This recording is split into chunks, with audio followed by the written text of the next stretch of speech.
Good morning, Bishop Feudjio. Good morning. It's an honor and a privilege to be with you today. Well, welcome to St Thomas. Oh, it's a wonderful island, you know. Before you were appointed bishop of this Diocese of St Thomas, I had never known there was a diocese called St Thomas. Now you know. Now we know, and that was why I said I have to come here to get to know you and get to know the Diocese of St Thomas, because you've made Cameroonians, Africans proud by your nomination, which was due to the wonderful work you have been doing here for the past 30 years. Well, I don't know, it's me or God. God, you know, made it happen. Exactly. Yeah, God sent me here. Can you imagine? And God spoke to the Pope, and here we are. Oh, my Lord. Thank you so much for the warm hospitality through your seminarians, your priests. In fact, I felt as though I was in Cameroon yesterday. The wonderful weather, the friendliness, and the hospitality. Thank you so much. I'm delighted to hear that. So, my Lord, let's go straight to the issue, to why I'm here. I actually came here because from your nomination and appointment and consecration as bishop, chief bishop of St. Thomas, many people have been wanting to know more about this person. People had never known that there was a Cameroonian in St. Thomas, not to talk of becoming the first bishop. So I took it upon myself, an initiative to make the world know more about you, to give an insight so that people may learn from your parcours, your journey. How did you get here? And this brings me to my first question. From your biography, you were born in Fonakoko in Cham. Indeed, yes. Yes. And from what I see here, you were born, because I would like us to go with the details. I have everything here. You were born on September 30th, 1955. Yes.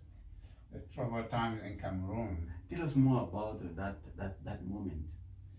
Well, the Cameroonians, or the Cameroon, wanted its independence from France, and they worked so hard to achieve that. But during that time, the war broke down, and many people in Cameroon, yes, perhaps did not know what was happening in the western part of Cameroon where I was born. Okay. I grew up seeing people's head being cut and put on the street, and some were called makiza. Okay. I know they referred to them as people were against the nation, while in fact, growing up, I learned that it's people who wanted the autonomy, exactly, you know, who wanted to establish a sovereign nation. People who wanted to be independent. Okay. But nevertheless, I grew up in that climate. As a result of that, my house, the house of my mother, was completely burned. Yeah. Oh, and that day my mother took me, and we went through the bushes and spent the night in the bushes, and early in the morning, you know, I realized that I was having water, but it was the dew coming down from the trees, and it was not a good night. It's as you can see, it became a memorable night for me. I will never forget that what we went through. Oh my God. But nevertheless, we managed to get to the city in Cham. Okay. My uncle really gave us hospitality, and I grew up there in Cham, going to Catholic school. Which Catholic school was that, my Lord? Was it St. Albert. It's a St. Augustine church, but the school is St. Albert School. It's a Catholic school? Yes. Okay. But I did finish at I finished my primary school in a place called Principal de Filles. Oh, so you moved from St. Augustine? No, from St. Albert. Albert, yeah, to that place. Why did you move, my Lord? Well, because if we could not afford to pay my school tuition, yes, my tuition in that school, even though today, when we compare, we realize that it was not really too much money, but my mother could not afford that. So I went to public school to complete the 2 years. But while in public school, I was attending catechism classes at St. Augustine. I see. where I was altar server. Oh, wow. And then got baptized. Yes. Prior to that, and then received my first communion. Okay. Then attended the confirmation program. Okay. And I was confirmed right there by Monsignor Albert Ndokmo, the then Bishop of Nchumbonga. Yes. I see. Yeah. I read an anecdote about you were appointed prefect of the catechism class. Indeed. It seems you were very famous and distinguished among the others. That's why you were appointed to control the others. Well, I don't know if it was to control them, but it was to make sure that when the teacher is not there, that we keep some sort of order and discipline in the classroom. And I hear you did it very well. Well, I had my own share of criticism from the classmates and so forth. But we had some girls in that classroom. Yeah. They were difficult. Very difficult. Oh, they didn't want to hear anything from the boys, especially from someone like me. I would say I was very authoritarian at that point. Okay. And I would say, in the vocabulary of that time, I was really a bad boy. You know, but not bad in the sense of. If you have pictures of me of that period, yes, you will see on my face that I wasn't playing with anybody. You were serious, not really bad. You were serious. A man of principles. Do you recall any anecdotes about any student who was stubborn and you had to discipline? Well, one day a girl came so close to me and talking and even spitting on my face. Why did she do that? Why? Because I wrote down her name to give to the teacher. For making noise? Yes. Okay. So she did all that. And I pushed her, and as I was pushing her, my hand slapped her. Okay. You know, mistakenly. And well, I don't know if it was mistakenly or what, but anyway, I did wave the hand. Okay. And when I did that, and she started to scream, "Oh, my tooth, my tooth, my tooth!" Really, she removed the tooth, but there was no blood, which means the tooth was already broken. Yeah. But her whole family came. Oh, when they got the word that their daughter was crying because somebody removed a tooth from her mouth, they came and they beat me seriously. Really? All of them? All of them. My God. So they had to go to the police station, had to come, because I have an uncle who was working at the police station, and he then brought the boss with the two police officers. They came there, and when they came there, they arrested them and put them in the bus. And where were you then? You were on the floor? I was on the floor. Oh, wow. Faking, you know. Faking that you were. They had killed me and so forth. So, but to make a long story short, they then took them to the commissariat or to the police station, then release them and ask them to pay fine, because they should not have, come and and beating you that way.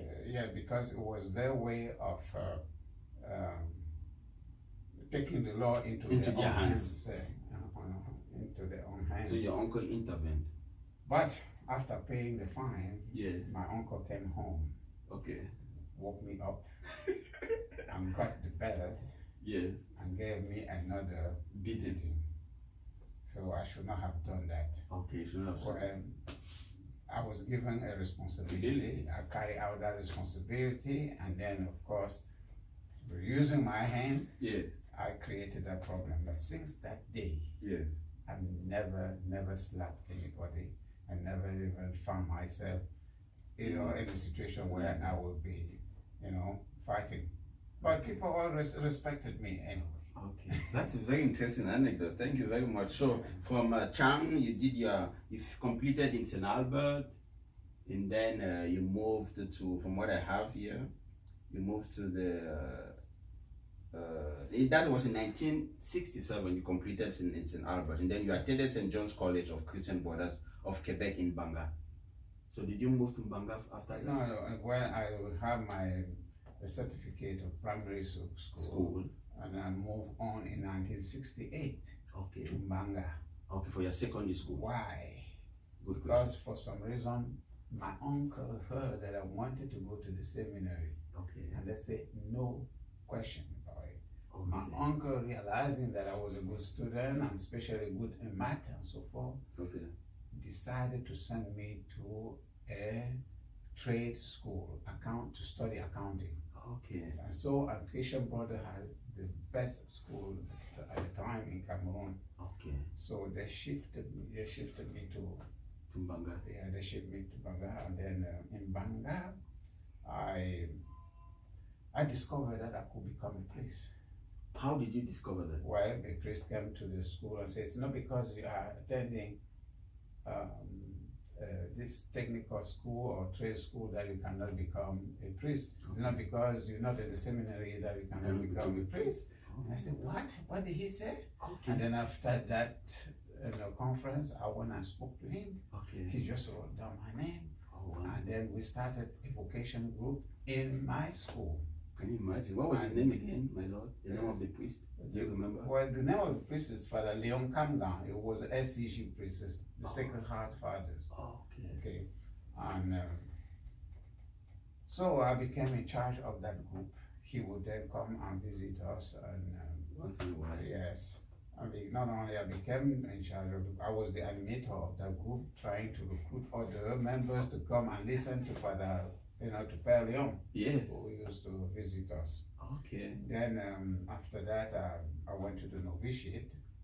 But prior to going to the novitiate, they told me that, well, since they didn't have other people to join, Yes. I needed to go to major seminary because when I completed my study, Okay. I went to Otele to study Philosophy.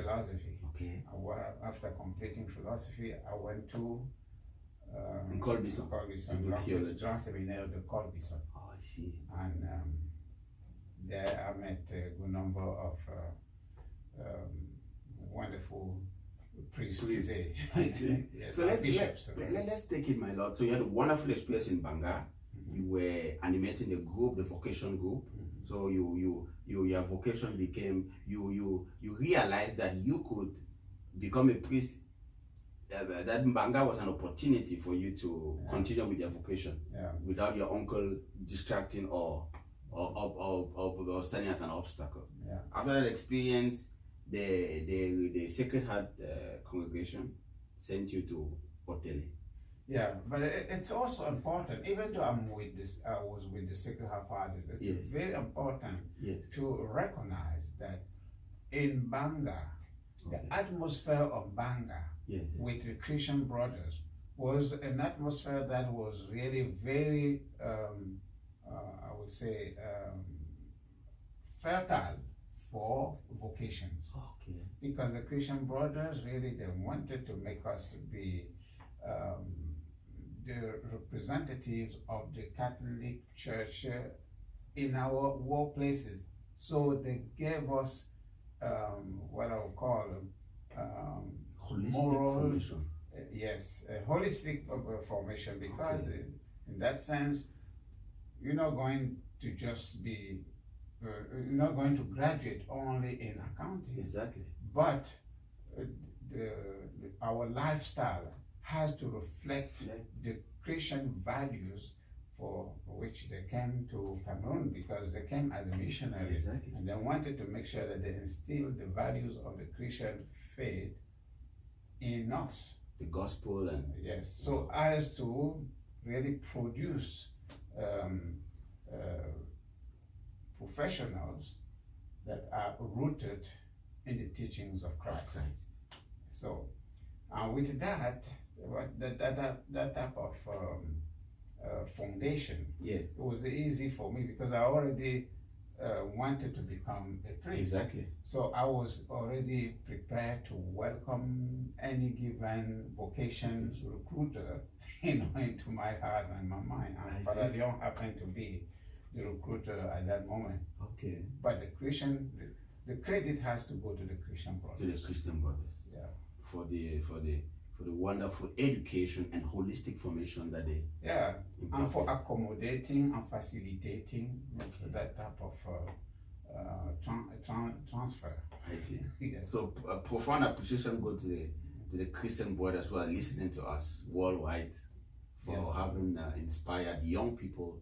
Some became, you see, we have the first bishop, the very first Cameroonian-born African bishop in the whole world. In fact, the very first continent that has had an African from Cameroon appointed as. What was your experience in at the Tele studying philosophy? Well, I was with the Père des Saints Apôtres, the Holy Apostles Fathers. Okay. Okay. And coming from Canada again. Oh. So I dealt with the Canadians missionaries one more time. Okay. And in Otele, I was among the best students. Okay. And I didn't have any problem whatsoever. My years in Otele went very smoothly. Okay. And then that landed me to major seminary in Colbison. Yeah. Do you remember some classmates in Otele who are still alive, who are bishops, priests, or? Yes, I remember some who maybe Victor, who is a priest in Bafoussam, okay, in Otele, and then a good number, because we were coming from different countries. We were not just from Cameroon. Oh, wow. Some came from Rwanda. Oh, wow. Yes, from the Salesian fathers. I see. And then others come from Gabon, Central Africa Republic, and also from different dioceses in Cameroon. I see. And so there was one by the name of Bembatim from Chad, wow, and on and so forth. So it was an international community at the time. So it prepared you to be international. Ngwane Michel, who is now a missionary in the northern part of Cameroon, okay, was also with us. We were not too far from Macaque, so we used to have interaction with the team, sports team from the Sacred Heart College in Macaque. Oh, really? Yes. So you were a football player? Yes. From Banga, I was already a football player, a captain. Even from back home, I played football. I was a goalie, really? Captain of the team, and so forth. So, interesting. So you had a wonderful experience at Otele as a seminarian philosopher. Yeah. So then you moved to Nkolbison? Yes, indeed. To begin theology. How was the experience there, my Lord?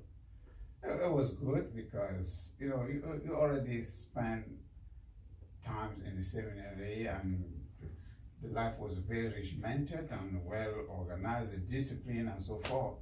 So that was ingrained in me. When I arrived there, I knew what to expect. Exactly. Okay, so I focused more in my studies in Colbison than trying to, fit in. Okay. Because I realized you had fitted in already. Yes, and not only that, I very, very quickly I became a member of the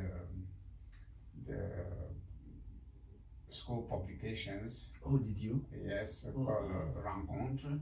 Okay. Yeah, and in fact, that year, Archbishop Jean Barga was in the same team with me. Present Archbishop Yaoundé. Yes. Oh, wow. And it was him, me, and then Bodo, who is a journalist at this radio station in Cameroon. Oh, okay. It's what's the name of that radio station in Komkana, going over toward Montfebe? I don't remember. Radio Rain. Is he a Catholic radio station? Yes. Oh, interesting. Yeah. So he's a journalist there and he's running it. Yeah. Oh, wow. He went to Rome, and then from there he came back and opened that. He's been there. It's been there for many years. In fact, I did visit him over there. I'm going to investigate to get more about that. Yes. That radio station. Mm-hmm. Interesting. So, Nkolbison, excellent. You were. Tell any anecdotes you heard about Nkolbison in class with Mbarga and the others, Archbishop Jean Barga. Well, there was some anecdote, but I don't know if I should be, talking about that, because I don't want to give people ideas of creating exactly all kinds of revendication. No. It's not necessary. That's not necessary. I just know that one of the anecdotes that I would have told. Yes. Caused a professor to walk out of the classroom, leaving us in the classroom because of something that I said that irritated him. But later on, when I went to Cameroon, he was a pastor of one of the parishes. So I went to that parish to see him. Yeah. He remembered me. I could not forget. You know, we were still there at the time. I see. So, yeah. But I'm happy you had anecdotes and experiences that connected with him when you went back to Cameroon. You know, he could recognize you thanks to that experience. I don't know if it was thanks to that or thanks to the fact that I was, you know, the student in his class. You know, I was told that you were called Pope Pius XII. Why did they call you like that as a seminarian? I will tell you to go back. The person who continued to do that, two priests who continued to keep that name, okay. You know, that, so name. Pure Deuce. Yeah. Pius XII. Yes. Yeah, but there are two priests. I send you to them. Okay. There are Kwam Million, who is a priest in the Diocese of Consamba. Okay. Yeah, he is one of them who will tell that story. To me. And the other one is a Chanchu Daniel. Chanchu Daniel is a Bafusam. Okay. They're the one who never, you know, forgot. Always call me Pidus all the time. Yeah. Why did they do that? Did something happen? No, because my professor came back and read one of my assignments. Okay. And then commented that. He read it in class? Yes. Wow. And then commented on that and called me Pidus. No, he just said, "Oh, you're doing what Pidus used to do when he was a student and so forth." What did he used to do for me? Ask for our spectators to know.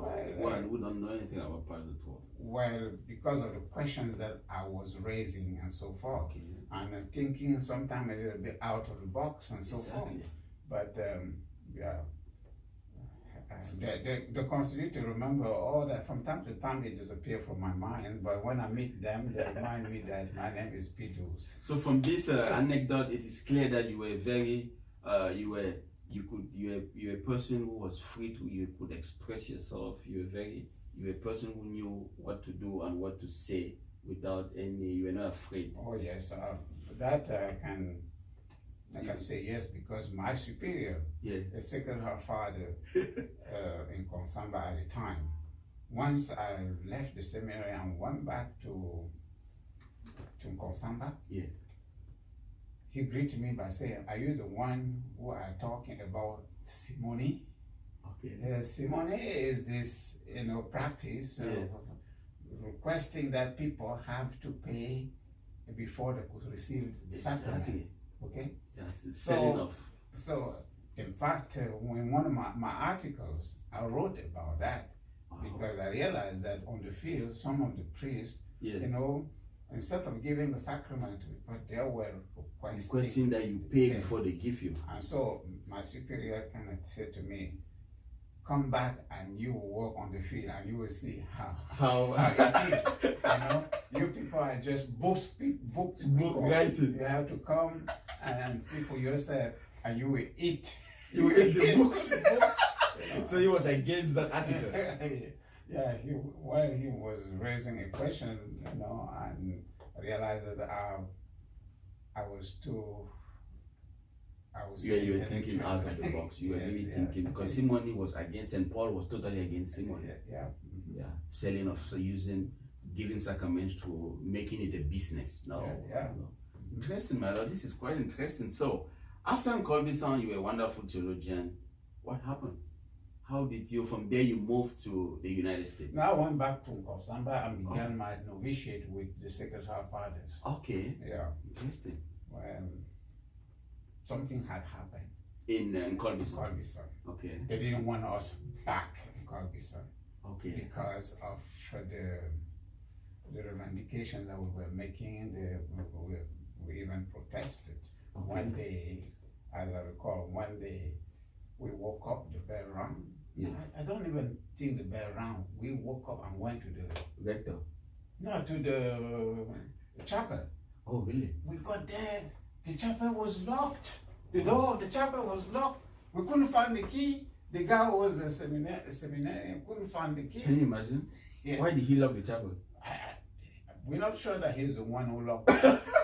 Because so the key just disappeared and he couldn't open, and so we confusion. Total confusion. But it was open later on. Okay. And so something happened because we were protesting back and forth. We were told that the following year we will not return. How were you protesting, my lord, if I may ask? What was the problem? Well, you know, people complain about food, about, you know, I think it has to do with food, it had to do with not allowing us to do certain things and so forth. Okay. I cannot pinpoint right now. But food was one of the reasons. Yes. You guys were not fed well. Well, we were eating in the same room with all the teachers. Okay. And so we would always look at the paper of the teachers. And they were eating something different. Oh my God. So, but anyway, and the food was good. Okay. Believe me, because on Sunday we have guest people coming from the university. Exactly. And they will eat our food and say, oh, you have good food and so forth. And we would always complain, you know, and so forth. It happens everywhere. Everywhere. My experience, you know, even here, you know, I see that the students always complain about the food. So that complaint led to your group not coming back to Colbison? No, well, that year my superior, they decided to open the novitiate. Okay. Because there were 3 other candidates. Now they could begin the novitiate. We started the novitiate. Okay. And during my novitiate year, my brother died in Douala. He was the only brother that I had. Okay. And he left children and a wife. Yes, ma'am. So I had to think again about how to deal with to support them. Yeah. And may his soul rest in peace. Meanwhile, I had a friend, childhood friend, who was in Lille, France, studying theology, and where he studied the Catholic University of Lille. Of Lille. As a priest, he wanted me to come and join him. Okay. So he secured a registration, admission for me, you know, to go to that, you know, university. Secretly. It was on my mind. Yeah, because we have his name. He's a doctor, Metamo Pierre Marie today, and very good, committed in development projects and so forth. Okay. So he did a lot as far as developing his village in Bafu. The village is Bafu, and he's also one of the leaders, you know, traditional leader, traditional chief like you, and so forth. But he's an international person, international development person, specialist. Yeah, and in public health as well.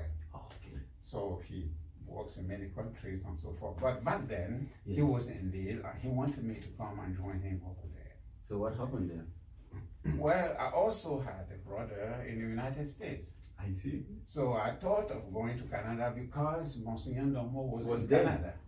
So I, you know, kind of think about all those options. I see. And finally, we decided to come to the United States. Okay. Landed in Chicago, took the train, and went as far down as Carbondale, SIU University. Okay. And so met my brother, or my cousin to be exact, over there. Okay. Then very soon we realized that in order for me to survive in America, I needed to be at a place where I could work and earn my own living. So, and I went to Washington, D.C. from there. And when I realized I went to Washington, D.C., I realized that I was in a place like Rome. Oh, yeah. With many religious congregations, Catholic University, colleges belonging to, religious orders. Okay. So I'm a Franciscan, Yes. who is the Cardinal of Boston currently. Yeah, Cardinal Mali. Yes, O'Malley. Cardinal O'Malley. O'Malley. He became also, when he was made bishop, he was sent to the Virgin Islands here Wow. from Washington. The fourth bishop, right? Yeah. So later on, I joined the Oblate, Okay. and when I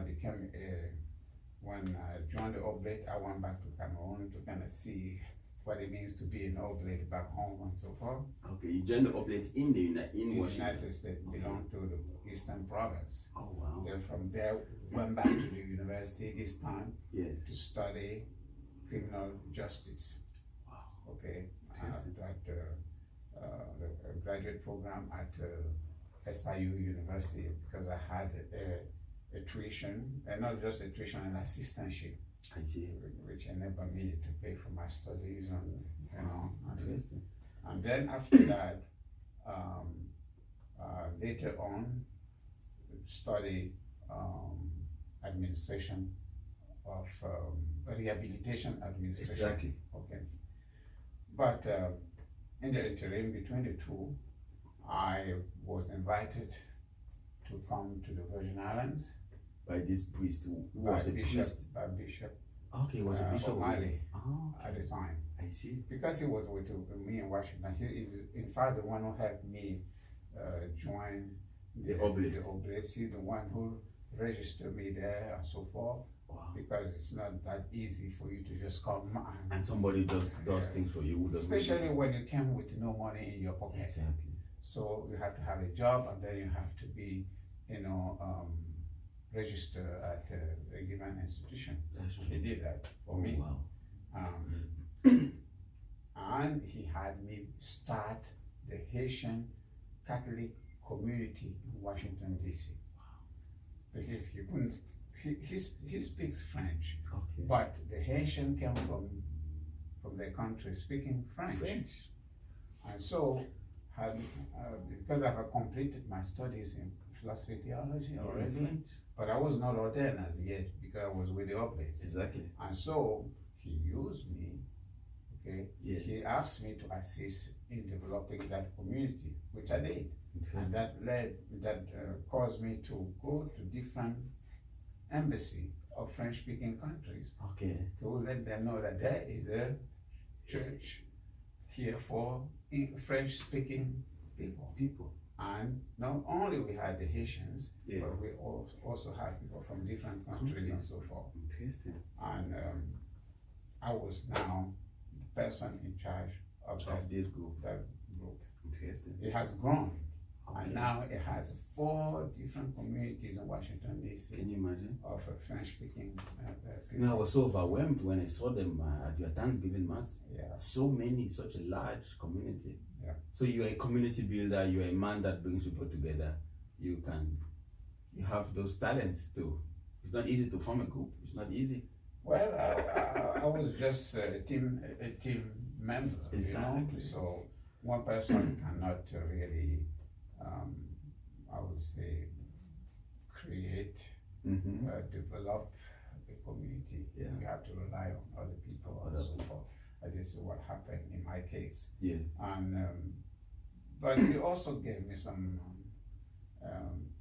personal, I would say, Qualities. gratification, Yeah. satisfaction to really to realize that you contribute to something like that. Also, give you some inner satisfaction.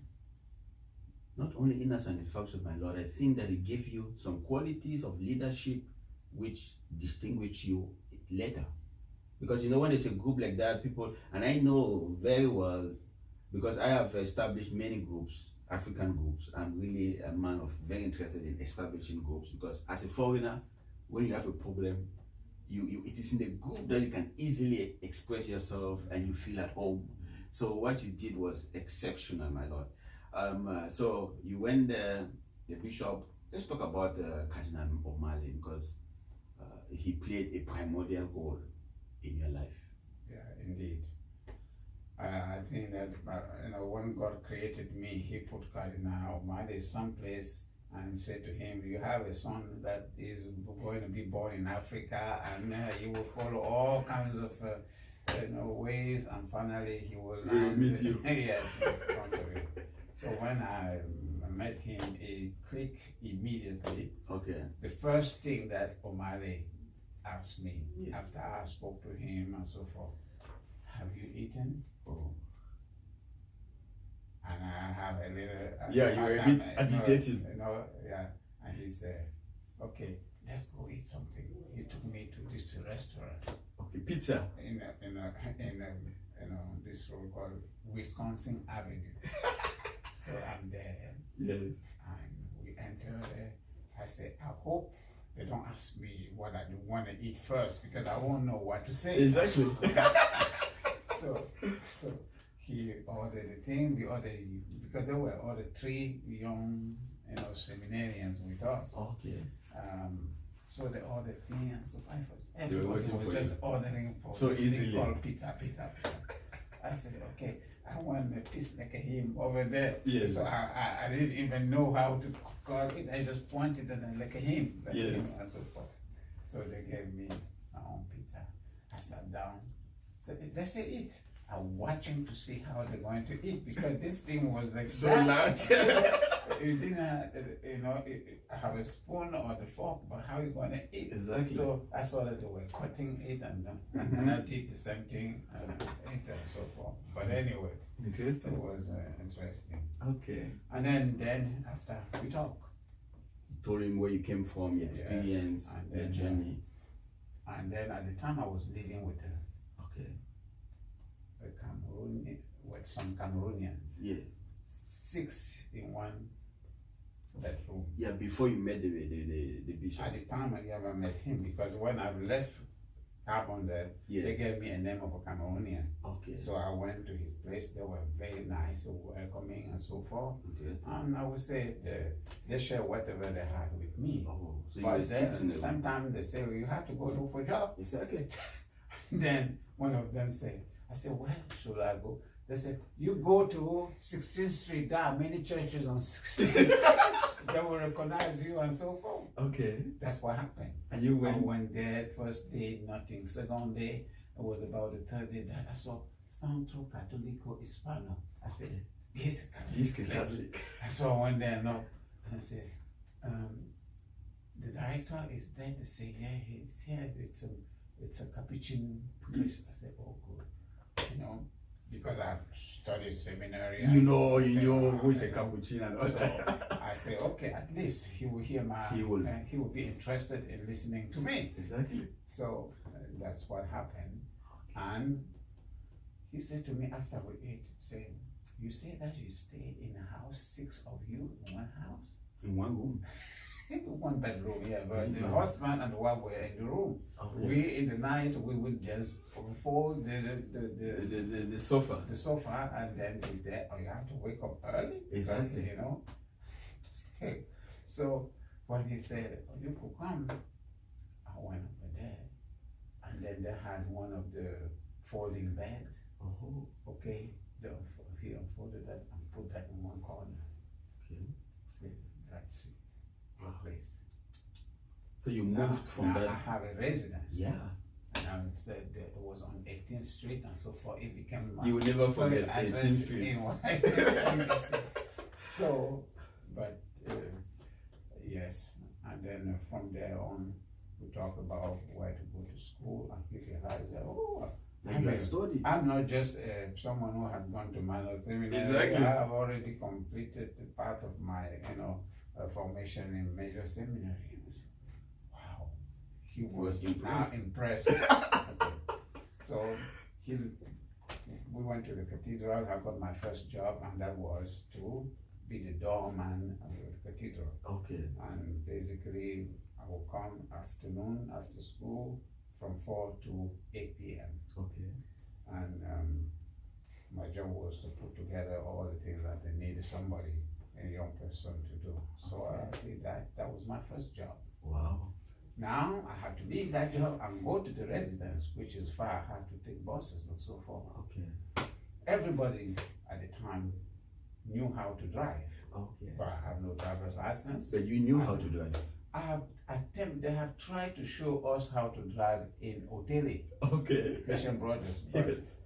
But what good does it make if you're not going to practice? Exactly. So I didn't practice, so I have no driver's license, nothing. So you have to have a driver's license. So he gave me his car when I got the permit. The permit that allows you to learn how to drive. Yeah, student driver. Mm-hmm. So, but where to practice?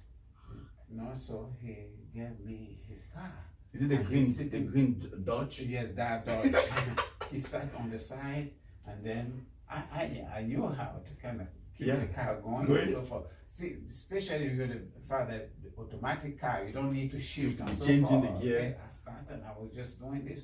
And so when we went to this hill, we were climbing the hill, and when it is, but the road has to do this and to do that. Yeah. So I did this, and then for some reason I panicked and did this.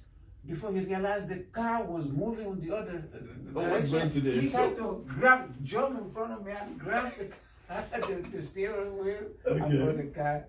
I almost killed him. But he trusted you to give you the car. He wanted you to learn. Yes. He was like a father to you, you know. Yeah. It's really exceptional. It was a special. And so when he became bishop here, then he realized that I've left the Oblates to go back to the university to study rehabilitation administration. Okay. So he said, when you finish, I would like for you to come down here and visit. Yes. Perhaps you'll be interested in becoming a chaplain in my school. That is a school, okay. Okay. St. Peter and Paul School. Yeah. So I came to visit, and the day I came, the first flight landed in Puerto Rico. Okay. The second flight that took me here. Yes. When I'm on the flight, he is coming back from Puerto Rico, and we came together. Can you imagine? Say it was coincidental. Coincidental. Wow. So when we got here, and then I elected my domicile at the cathedral. Okay. And then went to the school and started my ministry as a campus ministry. Wow. And then later on said, what are you waiting for to be ordained? Oh, he asked you? Yeah. Wow, you were very surprised, right? You were taken aback. I said, well, I tried to run away from this thing. Okay. And here, the climate, the weather is just like back home. Oh, so no snow. I have no snow to dig and so forth. Like Washington. Yeah. Oh, interesting. I said, okay, I pray, went to Puerto Rico for my retreat. Okay. And then after that, I made a decision to be ordained here. Then now started to do the research. Yes. Went to every single institution I have attended. I see. Tried to find out more about my background and so forth. I see. And later on, they came and say, okay, your ordination will be, first of all, your diaconate ordination is going to be the 29th of June. Interesting. Which that was happened, 1989. Which happened to be the birthday of Sean O'Malley. Interesting. So the rector of the cathedral that day said, that's a good day for your ordination to the diaconate. Interesting. And then the following year, I was ordained in September, which happened to be the eve of my birthday. Oh, interesting. Yes, I can see here September 29th of September, 1990. Yeah. Do you remember that ordination? How was it? Did people come from Cameroon? How was the atmosphere? Yes, my from Douala. Okay. My tutor, how you call it, guardian. Oh, guardian. My guardian. So wow, he flew in. No, his children were in the United States, one in California and the other in France. Okay. And then he sent them to represent him. Wow. So they came. And also some of the Cameroonian friends that I had in Washington. Okay. They came. Wow. Just a small crowd of Cameroonian, but many people from here were very excited. Yeah, because since we're a campus minister, they knew you from the school. And some French-speaking French people, right? Okay. The exam and so forth. Wow. It was a humble but very nice celebration. Significant. Yeah. So. Before we continue in your priestly life, because you had so many responsibilities as a priest here, which we are going to come to talk about, I want us to go back to the switch from before you met Father O'Malley. Before you met him, you went to Canada to see Bishop Nchumbonga for a recommendation. Yes, Could you enlighten us on that? Yes, because when I was with O'Malley, yes, then it was about time to register. Okay. To the oblates. With the oblates. Yes. Yeah. No, not with the oblates. Okay. I backtracked a little bit. Yes. When I left Yes. Illinois to come to Washington, Yes. I still have some vouchers, tickets Okay. that could have allowed me to go to Canada. I see. Before leaving Cameroon, I have taken multiple entries. That Visa. too is really a miracle that happened when I went to the embassy in Cameroon, Can you in imagine? Yaoundé, the American embassy. Yeah. The man was the consul himself, Okay. who came because the guy who was supposed to return my passport to me Yes. after receiving a denial, verdict, Yes. was not in the office. So the consul himself Came down, and he was the one. When we knocked, he was the one distributing that. When he saw me, he said to me, "You wanted to go to America, what to do?" But I said, "Well, to study there." I was debating whether I should study in Canada or in the United States. And I have a brother in the United States. I wanted to go and see and then determine where to go. Exactly. So then he has to study, and then he realized that I was a major seminarian. And he started asking me, you're in the Catholic Church, how many years does it take for you to become a priest? So I started to tell him that. He felt very interested in that discussion. And so finally he said, "Okay, so you want to go study?" I said, "Yes." He went in, put his stamp, came out, and handed me the passport and said, "Okay, good." Then as we were talking, he took the passport again and said, "But you said that you want to go to Canada." I said, "Yes." I said, "Before going to the United States," I said, "After I reach the United States, I will go there and then come back." Okay. And put something there, and a stamp. Yes. Counsel without prejudice. Okay, so he canceled that visa. Yeah, and put another one there and said multiple entry. I took it. I didn't know what it meant. Okay. Wow. So when I took it and showed people there, they said, "Oh, multiple entry. That means you go." Yeah. And so forth.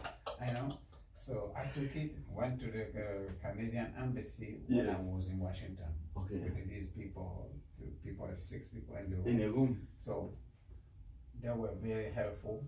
Yes. They're the one who made me fill out the form for my social security. You can sit down there. Yes, The because one you can just allow it and just sit down. Yeah. When you're so that you don't stand all the time. Yeah. So they also helped me go to the Canadian embassy. I went there. When they saw that multiple entry, they just gave me the. Exactly. I went to Canada and went to Quebec to meet Mr Nchumbonga. So we talked and so forth. So we really want to go back to the seminary. I said, "Yes, indeed."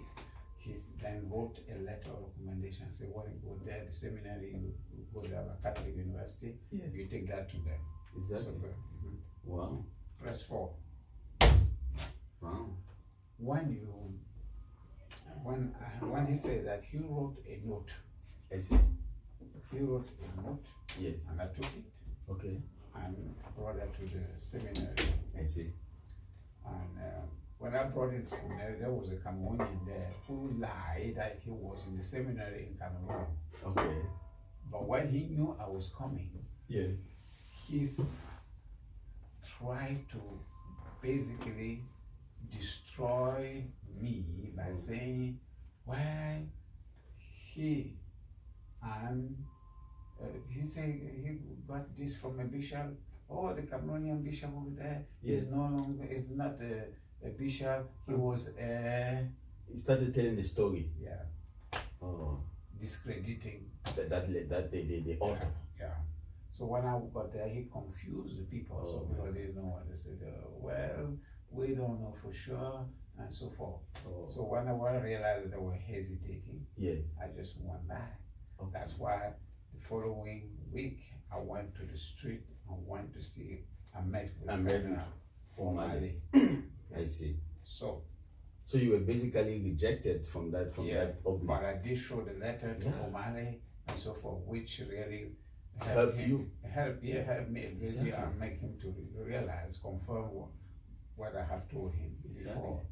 So and he knew about this bishop, Cameroonian bishop in the in Quebec, Bishop Nchumbonga was known worldwide. So in fact, the first priest that we brought to help us in the parish that we created for Haitian was a Capuchin from Canada.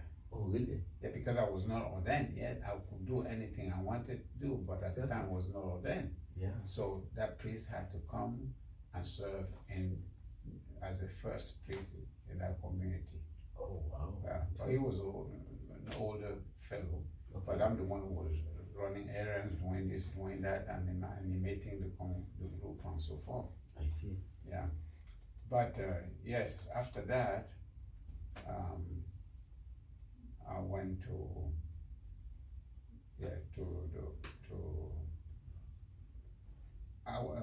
Cardinal O'Malley then, was very instrumental. He continued from where you ended. Yes. Tell us a bit about your relationship with Bishop Nchumbonga.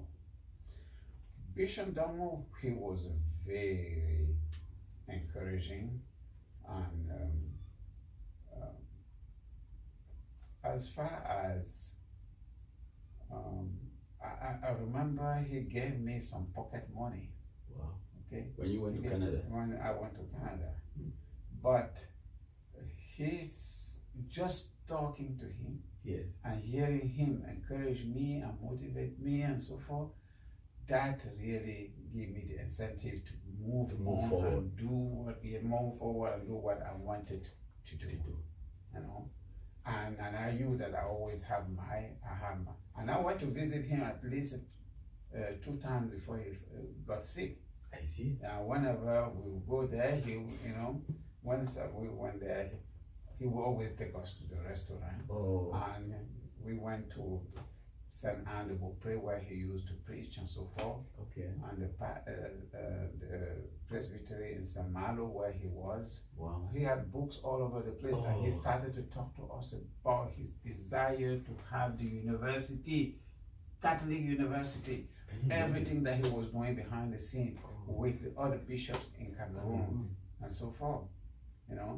He has his own concerns about the way things were moving on slowly and so forth. But he worked seriously. He was a profound. I have this question, my Lord, because. But today, people in that university, they don't know the pioneers of the university. They don't. The fighting. Because I read a book he wrote while in prison. Yeah. This is somebody who didn't do any master's or doctorate. But if you read what Bishop Nchumbonga wrote, you would wonder where he took this intelligence from. Yeah. And if you remember, Cardinal told me before he passed on, told me that it was Bishop Nchumbonga who recommended him to Bishop Jules Peters to send him for studies in France. Yeah, because Bishop Nchumbonga was a very good friend to Bishop Jules Peters of Boya. Yeah. So he always visited from Conserva. So in one of the visits, he told Bishop Jules Peters told him that there's a priest here. I've wanted to send him abroad. He wants to study French. So Bishop Nchumbonga said, I've been sending my priest to France. Let him go to Lyon. And that was how Cardinal Toumi. That's where Cardinal Toumi he told me he owes gratitude to Bishop Nchumbonga for having been sent to France to study French. It helped him. Okay, interesting. So let's go. We also have to know that when I was in Banga, Yes. I was in the Diocese of Bishop Nchumbonga? Jerome. Yeah. Oh. And he would pass in Banga, and when he that we had Yes. this vocation group going, he was just encouraging. Okay. You would think that he would somehow be against Religious congregation. No, Okay. I know he was very encouraging, Oh. and I was very, very, satisfied, very happy to see that, he was encouraging. But there was a distance, Okay. you know. There was a Yeah, distance between That's the right, bishop between and the you, people. exactly. In those days. But when I had my own opportunity to go and see him in Canada and sit down with him and listen to him talk to me, Okay. motivate me and so forth, I felt like I was in good hands. No, obviously. Yeah. Obviously. Yeah. So you later heard that he was imprisoned and you felt bad, of course, when he was imprisoned by Ijo and all that. No, stuff. I was in Banga. We lived the Oh, whole really? thing when I was in Banga. Oh my God. When I went to major seminary, In he Colbison. was still in that prison. in North Cameroon. Yeah, Can you imagine? yeah. And so when, in fact, it was in 1975, I believe, Yes. that he was released. Exactly. And then from there came to the major seminary. Okay. And then from there, I don't even remember what he talked about, but he came, and then from there he went He to left. Canada. Yeah. Oh. Yes. Yeah. So I knew what he went through because I was in Konsamba, I see. I was in Banga at the time. Interesting. Yeah. No, I read a book by Albert Mocom, a prisoner without a crime. And in that book, because he was a prisoner without a crime, and he was in that prison when the was, and he explained everything that this bishop was exceptional. Mm-hmm. He had a garden, Mm-hmm. and the Pope John Paul II sent him grains to plant because he loved gardening. Mm-hmm. Simple man with other prisoners, a prisoner without a crime. Mm-hmm. So he explained that, and I got so interested in the man Bishop Dokmo, his vision. You know, he had vision from Kongsaba. Oh yes. Right. Vision. Mm-hmm. I knew. Yeah, the factory he built in order to support the diocese. Mungo plastic. Exactly. And people were against it. People said a bishop should not have but the Dokmo said it was to make the diocese financially independent, which is done today. Yeah. So why were people against that? So at the end of the day, you see that. It's just like today people are talking about synod and some Exactly. synodality. Some people don't want to hear You that, see? especially people who are a proponent of clericalism. and Exactly. so forth. Because the church is not just the church of the priests, the bishops, and the pope and cardinal. Exactly. It's the church The of people the of people of God. God. Yeah. So it's a process that we started here in this diocese already. Oh, that's But great. Anyway. Interesting. I'm happy to hear that. I spoke with Father yesterday. He told us about that and the wonderful work you are doing as far as that is concerned. Trying to journey together with the Universal Church, the Pope Francis. Yeah. Interesting, my Lord. So let's go to your priestly. I was so, when I read about you, when you were appointed bishop, the first thing that struck me was your parkour as a priest. Oh my God. Let's begin with, so I have it here. So you were parochial vicar of St. Peter and Paul Cathedral and St. Anne Chapel from 1990 to 1997. Mm-hmm. How was your experience those 7 years as a young, vibrant priest? Do you remember? Well, first of all, as deacon, Okay. I was already, introduced to many aspects of the life of this diocese.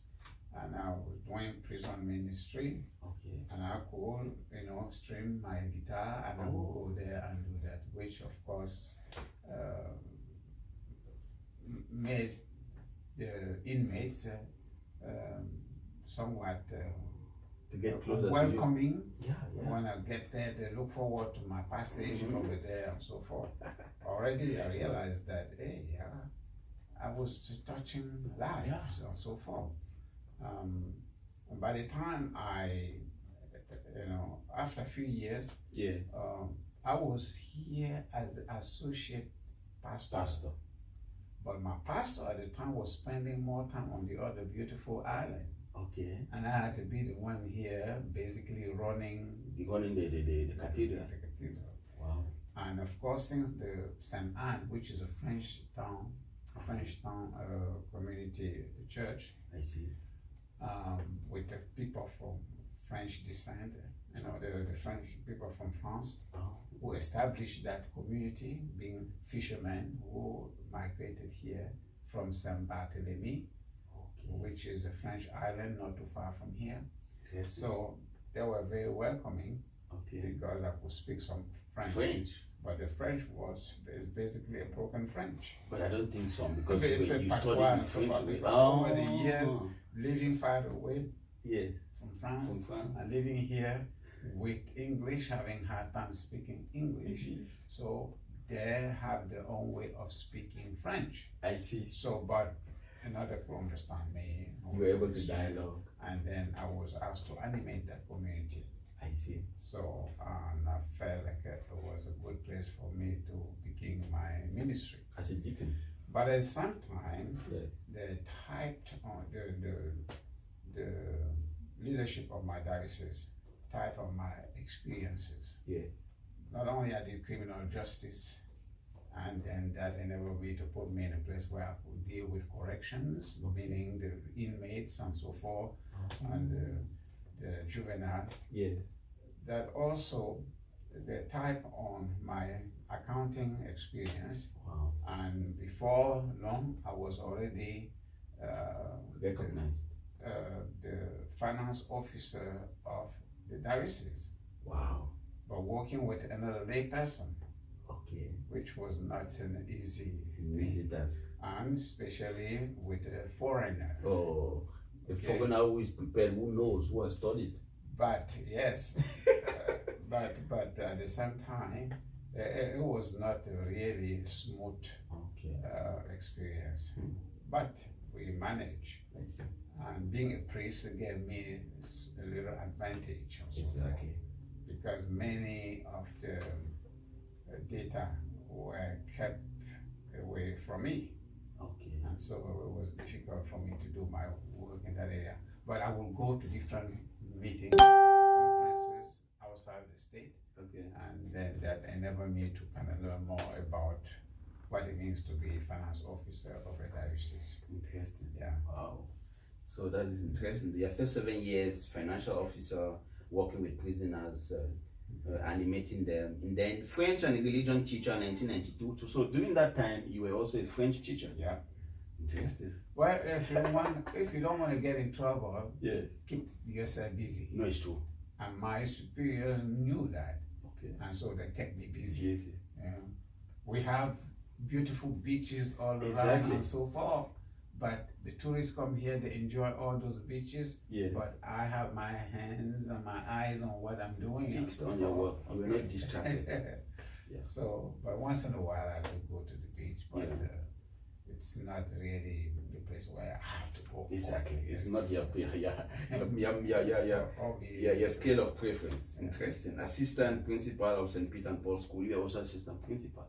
Yes. Oh my God, you had a lot to do. Yeah. The parish, the school. And what I learned with the school, even if you don't teach, but I had to teach also, but even if you don't teach, you go to school for 5 minutes, you spend the whole day in school. Because one problem led to another. And the parents coming, you have to listen. You have to answer. There is a problem, discipline problem, you have to sit down and follow that and so forth. Okay? But you have to take care of my mass in the morning, go to the school. There is a mass at noontime sometime. If it's me celebrating that mass, I have to make sure that I'm back for that mass and so forth.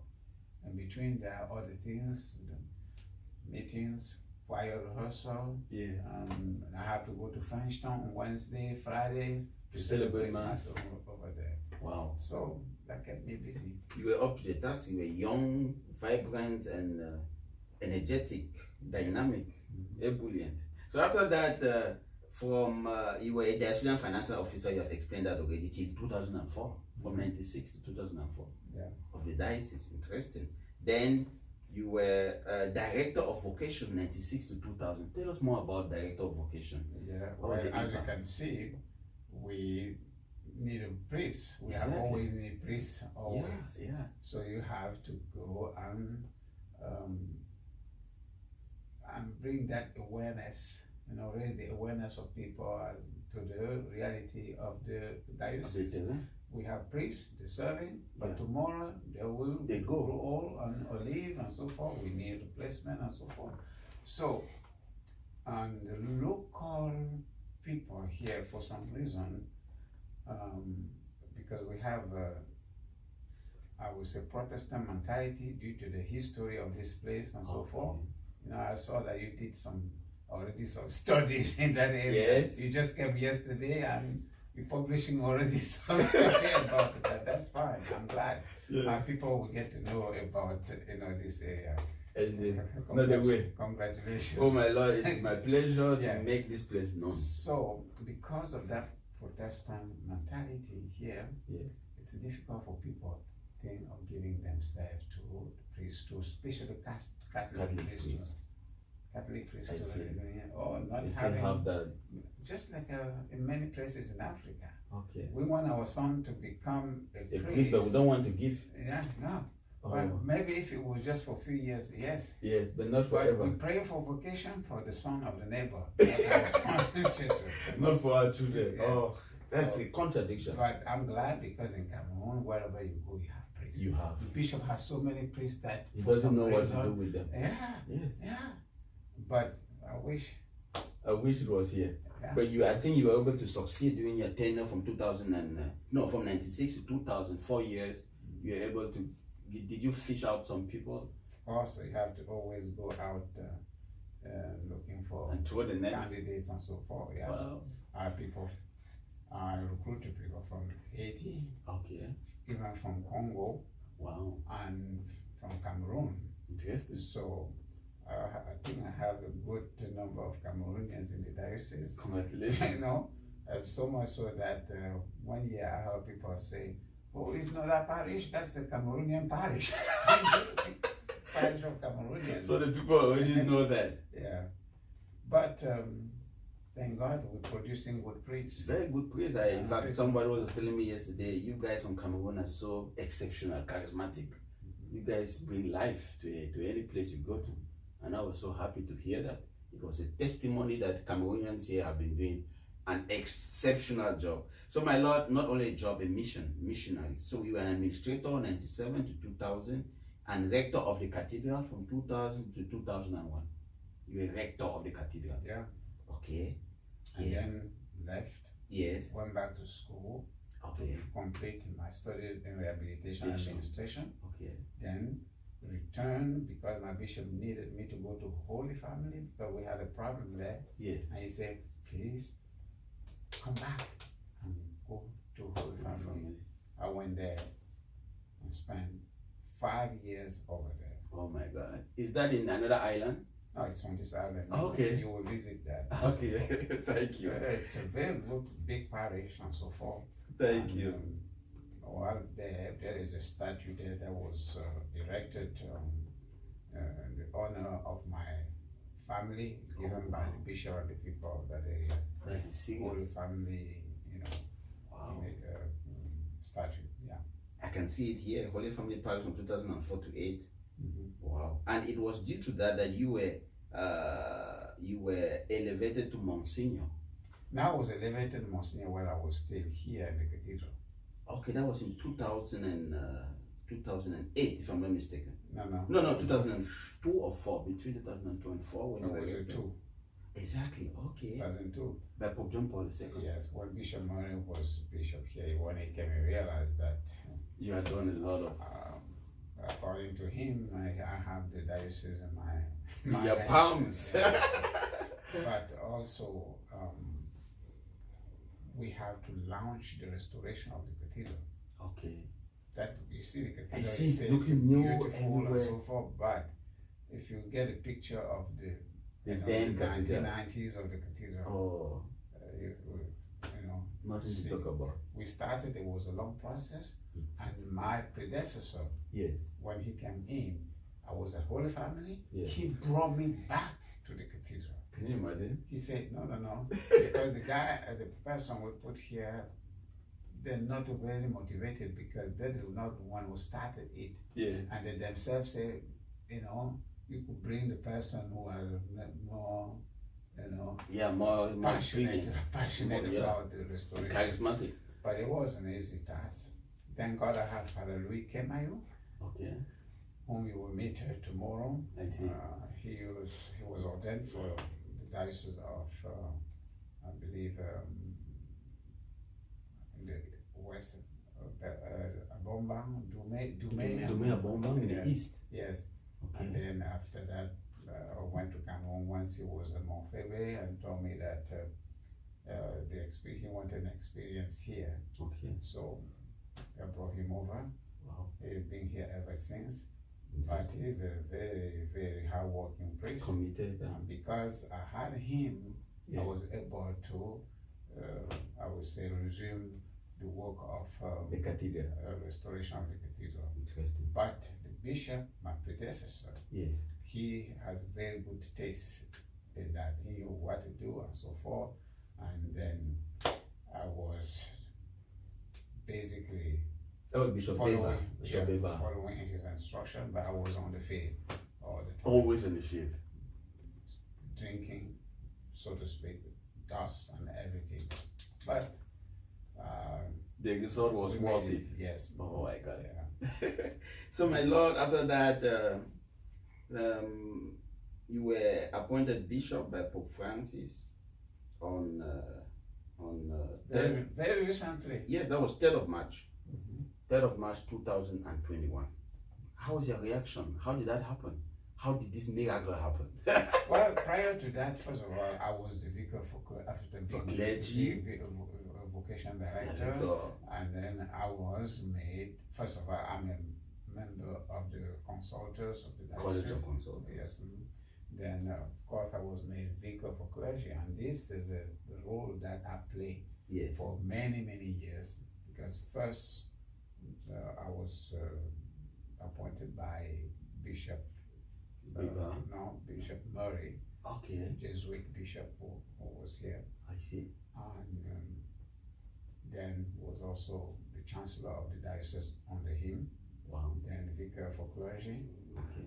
and the work of the vicar for clergy is one that really It's not an easy very one. challenging, Not easy. because we have to deal with With a priest. And you're a priest yourself. Yeah. And also, it was at the time where we have a sexual abuse of priests and so forth. Abuse by Minors. priests. Yes.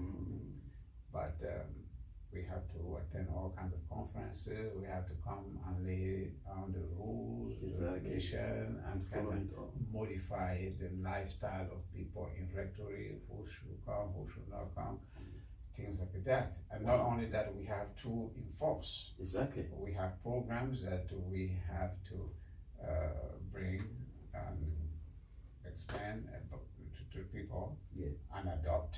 Yeah. After you adopt those programs, you have to enforce. Wow. Yeah. It wasn't easy for you. So we continue to do that.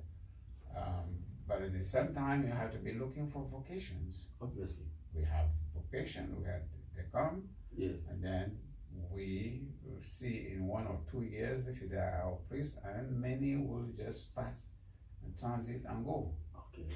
Either because they don't have what we think they should have. Exactly. It will be, maybe because they're just tourists. They just want to come and see. Exactly. Reality. But God has blessed us with committed priests. I see. I'm Yeah. happy to hear that. So my question about your nomination, according to the Catholic Church, the announcement is made through the Apostolic Nuncio. Yeah. In this case, Archbishop Christophe Pierre. Yes. Did he call you? Can you tell us what happened? The call. Can I come back? Yes. Stop. You can stop. Dear viewers worldwide, we are continuing with the second part of this interview. After the first part, which was about 45 minutes, we were able to know the bishop and where he came from, a very difficult childhood environment with killings and war, and his parkour from Fonakirke to Chang, from there to Mbanga, from Mbanga to Otele, from Otele to Culberson, from Culberson to the United States, Washington, Chicago, and St Thomas. That's a summary of the parkour. The Professor Bernard Fallon puts it, the inscrutable vicissitudes of life. Yeah. Inscrutable, divine providence. With some visit to Canada. Right? The visit to Canada, and the interesting thing about the multiple visa, that multiple visa is something that really helped. Yeah, well, to go, God, I think God was working on that. God was working. Then you meeting Father O'Malley and all that stuff. Excellent, wonderful. So, my Lord, we are continuing with your nomination as bishop, which has made you to be known worldwide. Because before then, people did not know who was Father Feudjio, and maybe only the people in the Virgin Islands. Some Americans did not even know. But your nomination as bishop was a breaking news. It was breaking. Said, wow, from Cameroon, he was born in Fonakirke. So, and that was the first time I got to know about the bishop. I read, said, we have to make this man known. We have to make him known. So I started writing, doing research, and it was extremely inspiring. So, my Lord, let's go to a nomination. When did you get that call from the nuncio, and how was your feeling? How was your reply? Well, in retrospective, yes, looking at my life, yes, and all those vicissitudes, yes, inscrutable. I believe that, yes, well, I don't even have to hesitate about yes, this belief, that when this child was crying in Fonakirke, from a very difficult birth, because I'm told that I came out with my feet first. Oh, really? And, yes, and they have to, beat on me before I could Cry? the first cry. Wow. And when that happened, people say, finally. And then my name, Feudjio, Okay. has something to do with that as well. The breath of God. That's the meaning. God, really. So looking back at all those events that took place during my birth, traveling from one place to another. And if I were to tell you just the places where my mother took me to different places, running away and trying to protect this child, just like Jesus, the parents of Jesus protected him. From Herod. And took him to Egypt and so forth, But anyway,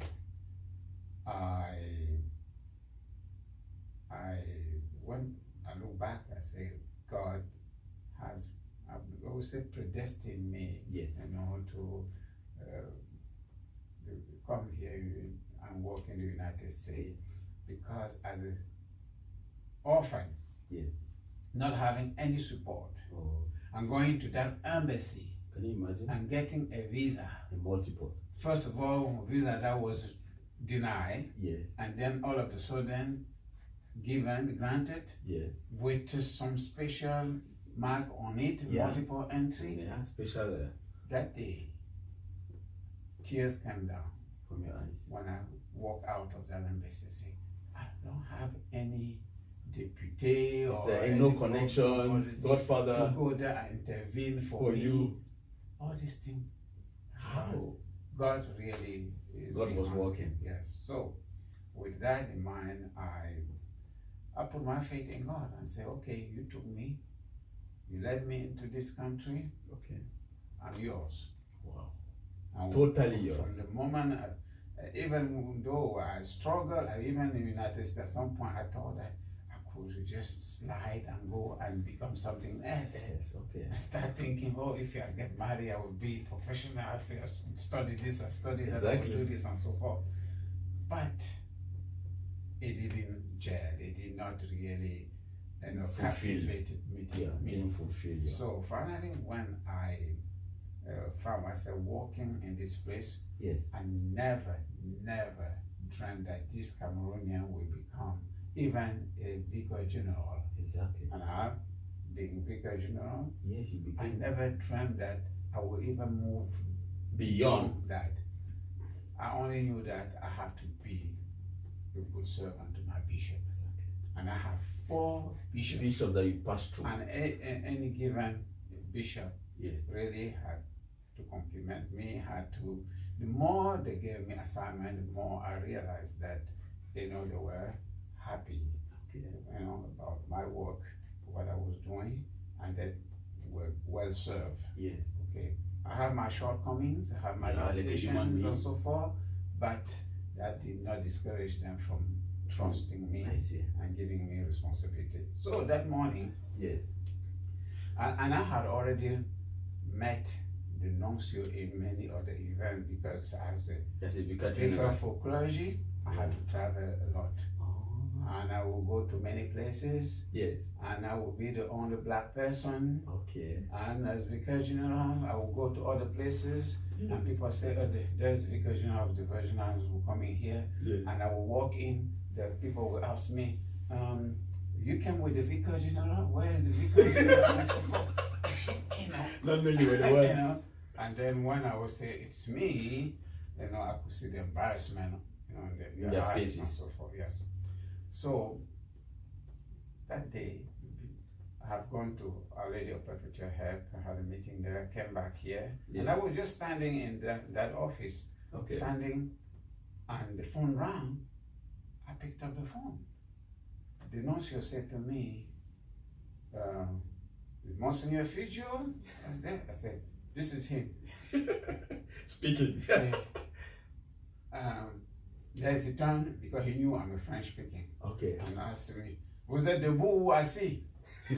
Are you standing or are you sitting? Je suis debout. I'm standing. Asseyez-vous." Okay. I sat down. My heart started to beat and so forth, and I knew it was nuncio. Okay. And I knew he was going to tell me something, maybe about somebody else, because we were expecting, Okay. a bishop. Okay. And he said, "Well, the Pope has, He switched to English. yes, Okay. the Pope has made you the Bishop of the Virgin Islands. He appointed you to lead the flock in the Virgin Islands and so forth." 2nd of March. And then, in that moment of silence, they say, "Vous êtes là au téléphone? Are you there on the phone?" Yeah, you didn't say anything. I say, "Oui, Excellence." Okay. I said, "Bon, ok, bon, ça doit être secret, hein, c'est un secret, vous n'allez rien dire jusqu'à telle date." c'est plus dit. Okay.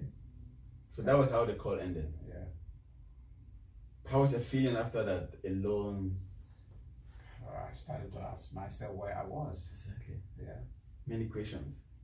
No, I didn't realize I was in this office because, I was lost for, I've lost for some Time. But because I have worked for the previous bishop, and he was sick for so many months, Yes. Oh, months. and Okay. he was away, Okay. and even the year before he was always gone because Of his treatment. diocese you have not treatment. He Okay. has to go out for meeting for a good number of things and Okay. so forth. So I was here. I said, okay, but how to keep this thing secret? Yes. That was a challenge. Yeah. And it's under Latin. And then I go to church now. People are praying. We had a prayer for a new bishop. In the You went there. so I said, after the mass, okay, let us pray. Let's not say the prayer for the new bishop. Yes. A big temptation. Yeah. So we will pray for the new Your bishop. bishop. Who is among them? Interesting. And from time to time, I will hear, some priests or other people say, "Oh, we want a bishop who will come from this place. We want a bishop who will be like this, who will be like that, and so forth." I say, am I going to fit those shoes? Exactly. Wow. Yeah. So, but anyway, and then we start planning I started to get ready, preparing for the day of The consecration. announcement. Oh, the announcement. Yeah, Oh. official announcement. announced. Oh yes, means that call was before because you were nominated. It was announced on the 2nd of March. Yes. Okay. Yes, it was before. So how many weeks did it take before it was announced?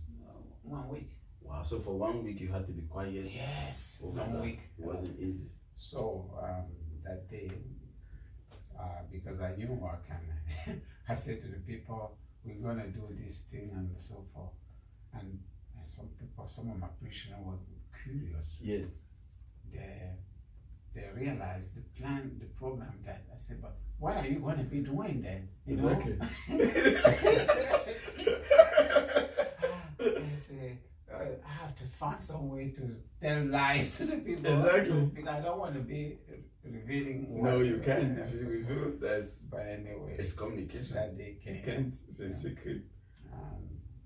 They made a formal announcement, which was already recorded, which was on TV and Yes, so forth. yes. Yeah. Wow. And then we start planning. When the announcement was made, Yes. the excitement of the people, even Wow. people were very lukewarm toward me. Exactly. Listen and happy, they're putting smile on their faces, they're happy. I said, well, if this is what they were waiting For. you know, to be excited, I thank God for it. Yeah. And the planning, Okay. the people, my people here were not really the people who were in the church and so forth. Okay. Because people came and they had to make sacrifices, you know, to bring people in Okay. and put them in a position where they will enjoy the celebration. Exactly. But we had, you know, TV screens, different places for people to watch that and so forth. Wow. But the people working in the cafeteria right here while the event was, you know, Going on. unfolding. Yeah. Wow. So, but it was from excitement to excitement. Mm-hmm. I followed it up. Yeah. Followed it up, the benediction and the consecration. I watched it from Germany and 3 cardinal archbishops. Yeah. Interested. I know all the people who knew me, I've met and so forth. But the Cardinal of Washington was so happy. Cardinal Gregory. Happy, yes, because he ordained a Cameroonian priest in Atlanta. Yes, Father Ako Valeri.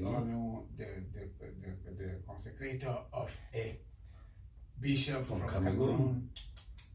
I think it was very, very, I saw the excitement and he said Megatus, Cardinal Donald Wills, and then Sean Malley. Sean, his preaching. his homily was, I made sure I transcribed every word. Yes. And that homily was exceptional about a bishop. He said, but why are people excited when a bishop is made? It's because of what he represents, you know. He was so The person who know me well in America is the one. Omale. I hope I can meet him in the future for an interview. He will have a lot to tell me about him. If you stop in Boston, just go see him. Yes. I'm going to meet him next week. I'm meeting all the bishops and cardinals In Baltimore. Okay. I'm leaving tomorrow. Yes. And so I have some committee meetings. Okay. And then Sunday we kick off. Okay. I wish you a very successful meeting. So, my Lord, you were ordained, you were consecrated a bishop on the 17th of April, Saturday, was a Saturday. And then, some 4 months later, you made a trip to Cameroon. Could you tell us the aim of that trip to Cameroon? Well, the very interesting trip to Cameroon. Face it, Yes. this bishop Yes. was not born in the Virgin Islands. He was not born in Washington, D.C., Yes, or, in those places I have been. Yes. I was born in Cameroon. The Lord willed for me Yes. to come from this family in Fonakeke. Where your umbilical cord lies buried. When they took me, they cut my Umbilical cord. cord and they buried there. buried it there. So there's still part of you there. Yeah. Yeah. Wow. And the people who saw me, Wow. who fed me as a baby, if they have neglected me, Yes. I wouldn't be here talking today. Exactly. The people who had my mother take care of me after the death of my father, Yes. had I not been in that village, had they not surrounded my mother with that kind of assistance and love and so forth, I won't be here. Wow. That is it. That's my village. Yes. I'm proud to be from Funakuku. Okay. And I know that the people from Funakuku are very happy Very proud. to have me. Very proud. And even if I didn't know, by now I have realized that, Yes. even as we speak, Okay. there is an excitement all over the places. For your Yeah. for your Thanksgiving message that is coming I'm up. talking about, Funakuku. Yes. But just imagine what's going on in Banga. Good. Not All to talk. those classmates of mine or people who came after me, my generation, they're so excited. They're excited. I don't know how I'm going to survive Banga. But all the things that they're going to bring back, Yes. they're going to even remind me of some of the things things you've that forgotten. we used to do, Yes. because we have all kinds of events back Okay. then. Interesting. I hope they remember that I was the person in charge of the sports equipment. I think they and will. and that I was the one giving them all the equipment to go balls. play the balls and so forth. They will not forget. I hope they also remember that I will give them some mangoes and they will give me mangoes and And so you forth. interested, interested. And you told me, my Lord, that it was not programmed that you celebrate the Thanksgiving Mass in Banga. They insisted. Oh yes. Wow. Yes. And it's a good reunion. It will be. And I'm looking forward to that. Oh my God! I just can't In imagine. Yaoundé, Yes. the bishops. I went to Cameroon Yes. to meet with the bishops, I see. and thank God I was able to meet with some of them. Okay. Not all of them, unfortunately, because you know how the country How they are is and so scattered. forth. Yeah. But those I met Were were very good warm. because some of the bishops that were in the major seminary with me in Colbison. Yes. I was happy to meet Archbishop Jean Barga. Okay. I was happy to meet the Archbishop of Douala, Cleda, Archbishop Cleda. Okay. And they said to me, "We're waiting for you." Oh wow. And I was able to talk to Father Bishop Nkuo. Okay. One, Bishop George Lekelefac. regardless of how difficult it was to go to Bamenda, Yes. I went to Bamenda Did you? and I bumped into Bishop Kuo. Can you imagine? We should have seen us in that room when we came and saw each other. Oh. The hug that with the embrace that we have was such Fraternal. people could say, "Oh, what's going on?" Exactly.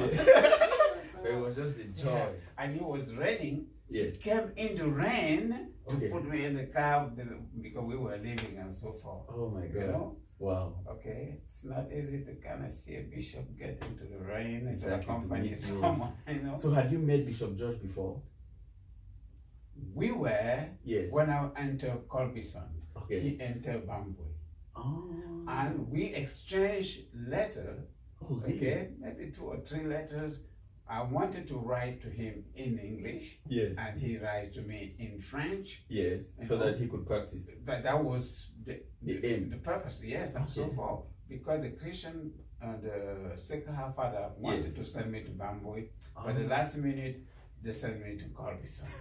Okay, so we can exchange letters, but I always admire him and so forth. Yes. And so, when the opportunity came, we met, and it was like we've been together for many years and Oh so my forth. God. Yeah. Interesting. So, and then even Archbishop Eswa? no, in Bamenda, Andrew Nkea? yeah. Oh. We spoke on the phone. They were so happy, and which added to my happiness too. Exactly. And so, I'm looking forward to seeing them. Oh my They God. know that their brother is here. I know that my brothers are back there. Okay. In fact, my rector has been sent here by one of Bishop them. George Lekelefac. Yeah. Yeah, I was so amazed when we spoke Yeah. yesterday for the Cyprian Tata. Yeah, because they know that I need that kind of help. Exactly. A bishop cannot succeed Alone. without Without with priest. support. He has to have people whom he could trust. Exactly. The people who really will work hard, as I did with my with your predecessors, yeah. bishops. Yeah. Oh my gosh. So I'm so happy that there's a priest here from Kumbo doing a wonderful job, fellowship, and an expert in biblical theology. yeah. And so you met the bishops in Cameroon. You were excited. They received you. Your host was the Archbishop of Douala, where you landed. Yes. Oh, he welcomed me warmly, and Okay. then from there, we decided that I would.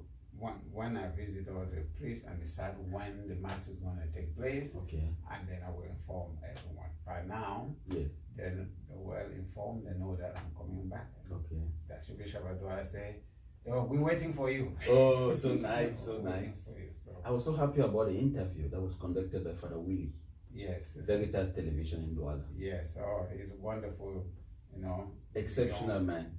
journalist. And so Except forth. I contacted him. I said, I heard from somebody that you interviewed Bishop Feudjio. I want to get information. I want to write an article about that. Yeah. And in a matter of seconds, he called me on my phone. We spoke for 1 hour. He told me everything because the video had not yet been edited. Yeah. But I wanted the information to publish in the newspaper. And not only he did that, he recommended a seminarian to me. oh, did he? And that seminarian is here with me Oh, seriously? today. Oh, wow. Yes, the seminarian will pick me up from the airport. Yes. Wow. You see, this is wonderful. Yes.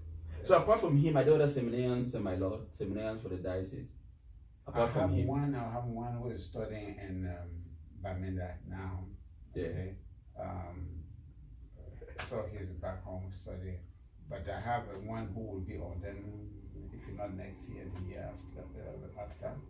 Okay. He's in Boynton Beach. He's from the Philippines. Okay. Yeah. Wow. I have many people who knocking on the door, but they have to, study their application and determine whether or not they can. Exactly. It's so, discern. yeah.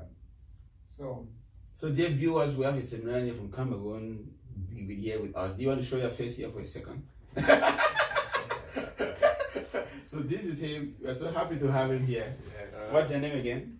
Edmond Happy. So it's Edmond. Yeah. We're happy to have you. Thank you, Edmond. You're So my lord, that's great. You have a seminarian, you have some priests from Kumbo, so it shows that it's some communion, which is so wonderful. So my lord, you were in Cameroon, you met, it was a successful trip, you came back here, and you are going back again to celebrate your Thanksgiving Masses. I want to read the Thanksgiving Masses here so that all our viewers will know before we speak about the Masses.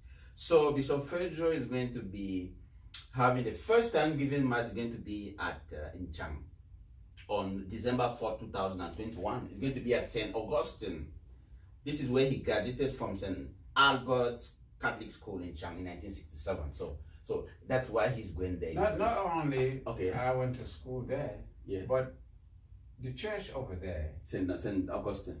I carried the stones and broke Worked it. those stones to make the gravels. Wow, for the you know, construction. for the foundation Oh, of wow. that church. So my own stones are there. Oh. So I would want to, celebrate that church. The connection is going to be too profound Yeah. because you saw that church being built. Yeah. Wow. Interesting. Secondly, he's going to have a second Thanksgiving Mass in Fonakirke, December 5th, 2021, in the chapel of Fonakirke. This was where he was born on September 30, 1955. Yes.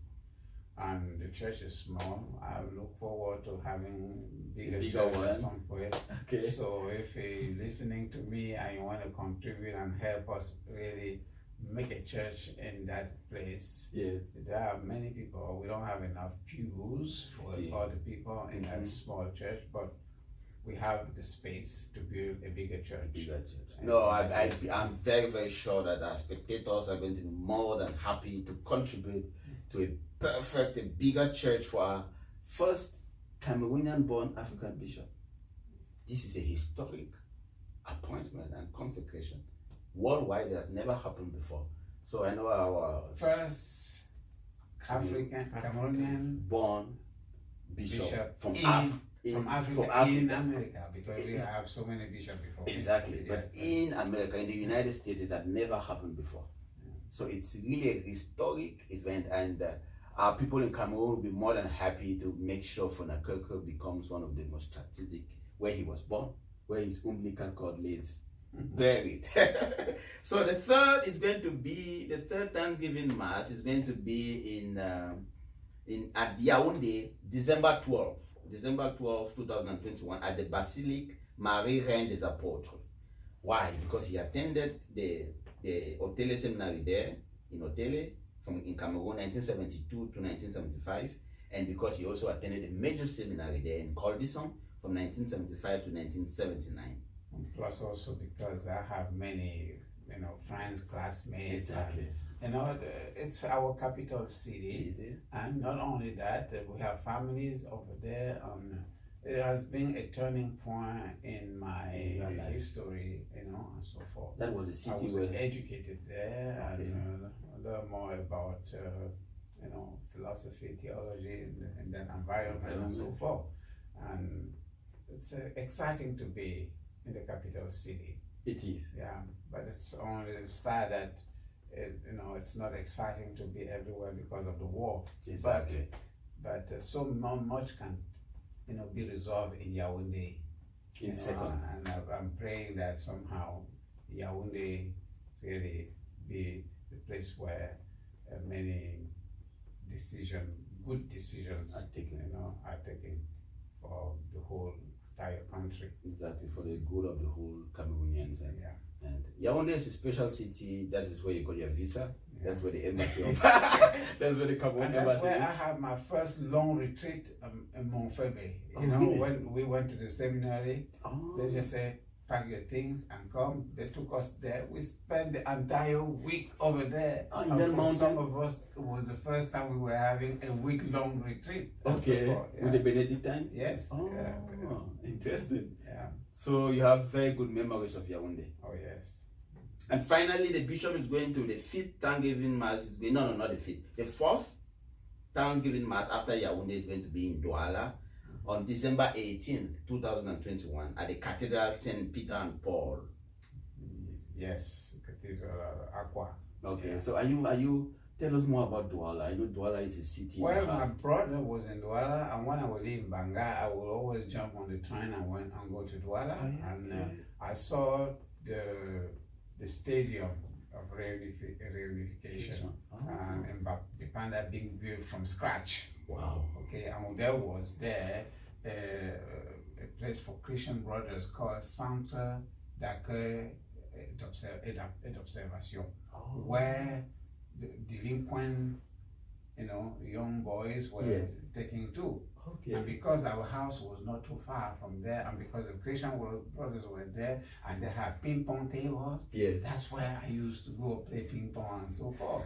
So I saw the panda expand and grow, and even the panda voirie, as they used to call back then, it was a bush area.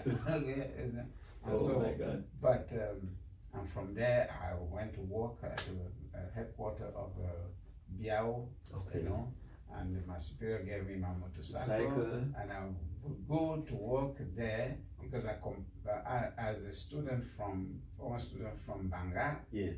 with my formation In bookkeeping and so forth, the Sacred Heart Father landed a job for me right there, Immediately. and then in the headquarters, and I was doing, of course, accounting right there up there. Wow. But the first motorcycle they gave me, Yes. I packed it and it was stolen. When I came back, I was so frightened. Oh And my I God. called Consamba to my superior and said, guess what? My bicycle was stolen. Motorcycle. Motorcycle, yes. Wow. So he came. When he came, he said, see me at the procure. Okay. When I saw him at the procure, he said, jump into the car. We went back to, La Avenue du 27 Août, which is, it doesn't have that name anymore. Okay. And then he purchased another bicycle, another motorcycle and gave me. Wow. I thought that they would kill me. you. For being negligent and so forth. Yes, but he realized that, I it was needed not a your bicycle, fault. it was not my fault and so forth. So, And I hope that second one was not stolen. no, It was not stolen. God protected it. That's good. And I took it to Yaoundé, to major seminary and so forth. So you rode it from Douala to Yaoundé? Yeah. Wow. I did some adventure with Most Cameroon Serious? at a time that, well, there was some relative peace in Cameroon. Okay. And you could, the only thing that I have to pay for was maybe accident or the rain. Okay. And I was prepared. So when I left Douala one time to go to Cham. Yes. I would go and stop in Banga, spend the night there to a parish, Okay. and then went to Jombe, because the second half father had given me the opportunity to visit all those places. Obviously. So it was easy for me For to you. go and stop in those places. Oh my Slept in Konsamba, from Konsamba went to Melon. I just went to Cham. Wow. And when I arrived in Cham with the mud all over, people look at me. So where are you coming from? When I told them I came with that small, it was a type of mobilette, Okay. So they were. Very outstanding. And then when I left there, I went Surprise. around Bafoussam and came back to Bafang through, Montbatier. Oh my God. You were very courageous. Well, I knew my country. You knew your country and it was really Yeah. peaceful and wow, interesting. Yeah. So the bishop is going to be there. After that, the bishop is going to celebrate. Is going to celebrate the 5th Thanksgiving Mass on December the 19th, 2021, in Banga. Why? Because he attended St. John's College of the Christian Brothers of Quebec in Banga, 1968 to 1972, and he received a degree in bookkeeping in 1972 from the School of Business and Accounting, which he testified was a very, very good school at the time. Yes. And he added that he had a general education, not only general, but a holistic education. He learned about the Christian values there, and that is why it is really, the people are waiting for him. So, yeah, they can't wait to see you in Banga. Tell us about Banga if you have anything to add. I don't know where to begin with. Because in Banga, Yes. I have a guardian. And first, we arrived at the school. I was not at the boarding School. boarding school building yet. Okay. But I have to live with people and so forth. Yes. They have plantation. Okay. So I have to go to the farm and get the with a glass. machete cut the glass and That's so a forth. farmer. Yeah, but when I started, we will start, and other people will go very far away. I will still be Oh, okay. to cut my own part. Exactly. But eventually, I knew how to work. turn my wrist, because it's not easy to cut these Yeah, things. you need to. I've seen white people. You give them the thing they cut last. They don't know how to cut. They just do this. They don't know that you have to play with it. This part. But anyway, so I learned that. I will come back with all kinds of fruits and so forth. Okay. And then we take that to the school and give to the people, those boys and girls who come from Douala and from a major city. Okay. They were rich, they Yes. have money, Yes. but we have the fruits. I will, give that to them and so forth. Interesting. But a wonderful place. So Okay. I learned about how to deal with cocoa, Oh wow. cacao. Yeah. I know even because I came from an area where we used to deal with the coffee. Okay. But now It's cocoa. Cocoa. So and I look forward to taking my vacation and going to Douala on in those trains. Oh my And I God. went to Banga Kumba, back and forth. Oh. But today I hear that That train no longer functioning.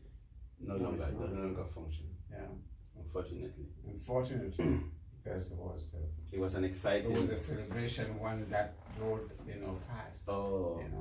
But anyway. So my Lord, to conclude, there's something very important we have to conclude with your episcopal motto, which is very striking. Vivid Christus in me, Christ lives in me. Yeah. What taught you to Well, becoming Christian, Yes. realize that the Spirit is in me. The Spirit of God is in all of us, baptized Christians. Yeah. We are temples of the Holy Spirit. We cannot starve for the Holy Spirit. No. We can unleash the Holy Spirit, allow the Holy Spirit to not only transform us, Yeah. but cause us to act. Exactly. And if the Holy Spirit begin to act, people will see the Christ alive That's in from us. the fruits. Yeah. So I'm the representative of Jesus Christ. Yeah. I really surrender my life to Him. Okay. I want Him really to take this life and be the one to inspire me to do everything that He wants me to do for my people in my diocese. Okay. So I want them, when they see me, to see Christ Exactly. in me. Yeah. That's a dream, and I pray for it. I thank God for giving me the opportunity to serve Him. Yes. But I want Him to make me serve Him the way He wants me to serve Him. Interesting. Yeah. Interesting. And I saw the flag of Cameroon in your the episcopal The coat of arms. coat of arms. Yeah. Wow. Well, not only the flag of Cameroon, but there is also the peace tree. Yes. As representative of Christ, Christ is referred to as The peace, Prince of Prince of Peace. Peace. Yeah. So I'm taking that peace, hopefully, Yes. and I'm sharing it, or I'm preaching about it, and so forth. When I left my village, Yes. the peace tree Yes. symbol was very, very important. Very simple. My mother, Emblematic. for being selected as a mani of the Oh, was she a man? yeah, Oh, wow. so has to be the one who will go to places and sing for traditional She was a good singer. ceremony and so forth. She will intone and so forth. They will always look for her to do that. Okay. So she will always try to bring peace among the people and in the family, as well as the extended family, the community.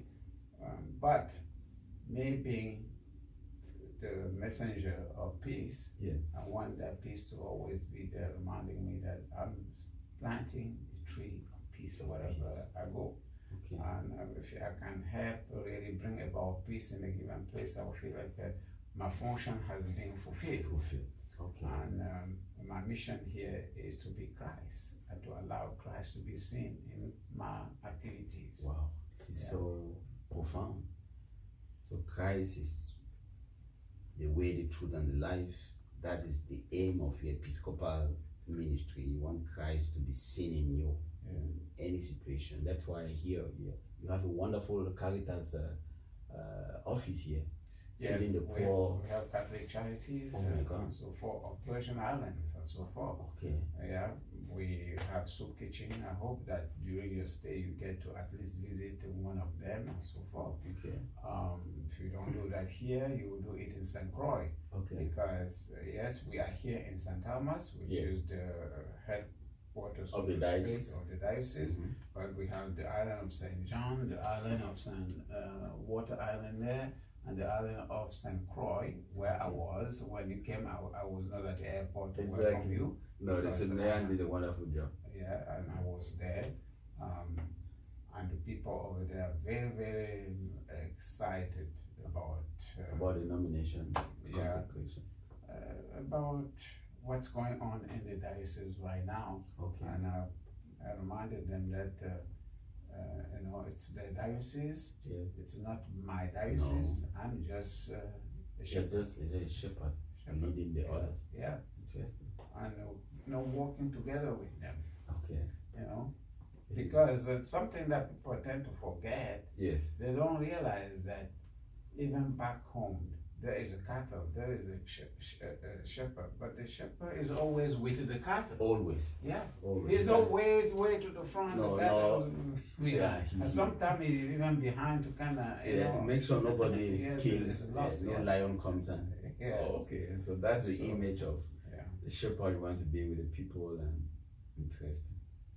This is quite interesting. So, my Lord, let's conclude with this very important observation. You are not only the bishop of the 6th Bishop of St. Thomas, you have another challenge because you are the first Cameroonian-born African bishop in the United States. So many other African countries are looking up to you. Yeah. And I heard somebody say the other day, no, he's also our bishop. He's the bishop of Africans in the United States. So that's a challenging ministry for you. Yeah. Well, even before we get there, Yes. Last weekend Okay. I was in Washington. Oh, I see. I was inducted as the chaplain of the Knights of Malta. Oh, wow. This Congratulations. for America. It's not just for For one one city, diocese. place and so forth. For America, America. across the dioceses and so forth. Wow. So we were 3 Okay. bishops to be inducted. Inducted. Okay. And that this really made me the chaplain, not just of my people here, That's true. not chaplain of the members of the Knights right here, Okay. but Of the entire United States. so that's a heavy responsibility. Huge challenge. And then, of course, here in the United States, since my ordination, Yes. it looks like everybody else, whether they're in Houston or Dallas, you just come from Texas and so forth, they're Yes. talking about me, and they're looking forward to somehow, they're expecting me to be able to speak on their behalf. and so Exactly. forth. There are some indications that I'm going to be getting some announcements, Okay. some appointments. Yes. I'm going to Washington. We will begin our Episcopal conference. Yes. By the time I return, I will know exactly what that entails. I see. I see. I'm so happy about that. You see, your nomination has people say, oh, finally we have a bishop who can speak on our behalf. A bishop who is from Cameroon, who suffered like us, who knows what it means to be an immigrant in a country like the United States, where it is not easy because you went through it. But you have to realize that I'm not a 35 years old bishop. No, I you're would not. have loved to be a 35-year-old bishop. You are so not. that I have enough time to, You are not, but you have a lot of experience. That is even more than that is more than the experience of a bishop, because your experience as a priest here is exceptional. You did things that some bishops have not even had the opportunity to do. Your parcours gives you that platform to represent the Africans in the United States. And I know you are up to the task. But I need prayers. I need people's support and prayers because, like I said before, Yes. without the support Of God. one cannot lead a No. group of people. Dear viewers, please pray for our bishop. Don't forget him in your prayers. In as much as we are saying, I want our bishop to come to Dallas to celebrate Mass for us, to speak on our behalf in the conference. Please, he needs your prayers in order to do that work. So please, dear viewers, don't forget to pray for Bishop Jerome Feudjio. And as you can see, it was a wonderful interview. He was so happy to talk to us about his life, his family. And then, since we are here, I would have loved to find some ways to reach you individually. Okay. To thank you for your prayers and thank you for your cards or anything that you have done for me. I Yes. read some of those cards, they were wonderful, but really finding the time to write you Yes. is always a challenge. If I have not written back to you, or if you have not responded to you, it's not because I don't care about you. Mhm. You mean so much to me, but I know that you want me to do my work. Exactly. But I cannot just sit down and start writing and forget to do my work. That work. Then I will not be the kind of bishop that you want me to be. It's not easy. So I thank you for everything that you have done and continue to do for me. I look forward to representing you well, but pray for me so that I do the best job. Pray that God give me the insights and the foresight that I need to be the kind of bishop that will make you proud of knowing me or being related to me. Again, thank you very much for giving me this opportunity. My Lord, it's always a pleasure, and like I told you, the world needs to know you. The world needs to know you, and we have a lot to learn from you. From your experience as a foreigner in the United States, you're a normal human being who has gone through what a normal immigrant. Knowing me Yes. is a little thing, Yes. but knowing Jesus Christ is the most Important. So please, we're going to get to know the bishop, and through the bishop, we're going to get to know Christ and live exactly as he wants us to be, following the gospel. So dear viewers, there are some numbers here which I would like to give to you. You told me that this is going to be presented in Cameroon prior to me arriving there. Yes. And there are people who are working in Cameroon to make sure that everything runs smoothly when I arrive there. Yes. You are in my heart. I'm not there, and you have asked me not to worry, not even to call you. You're doing your best. I trusted you, and I'm praying for you. But I want you to know ahead of time that I'm very grateful to each and every one of you for what you do, for showing excitement about my ministry. And I pray that God grant you the graces that only He knows you need. The graces that He knows you need now and in the days ahead, which I pray will be many and blessed. Thank you so much, my Lord. The people of Cameroon are excited to meet you in December. I've read some comments already on Facebook. They're excited. They can't wait. In fact, your historic visit is going to be it's only going to be compared to that of Cardinal Tumi when he was elevated to Cardinal in 1988. Wow. He was the first Cameroonian-born Cardinal, yeah. And you are the first Cameroonian-born African Bishop in the United States. So both of you have a lot to do. I just wanted to get some numbers here because many people have asked me how they can contribute, because the Bishop is coming to Yaoundé, to all these places, and as he said, people are there behind the scenes making sure everything is in place. It's not easy to do that. Yeah. So please, if you have any contributions you want to support all these commissions that are putting everything in place, I have some numbers here. So the first is an orange money number, which is 6998818889, and then we have a mobile money number, which is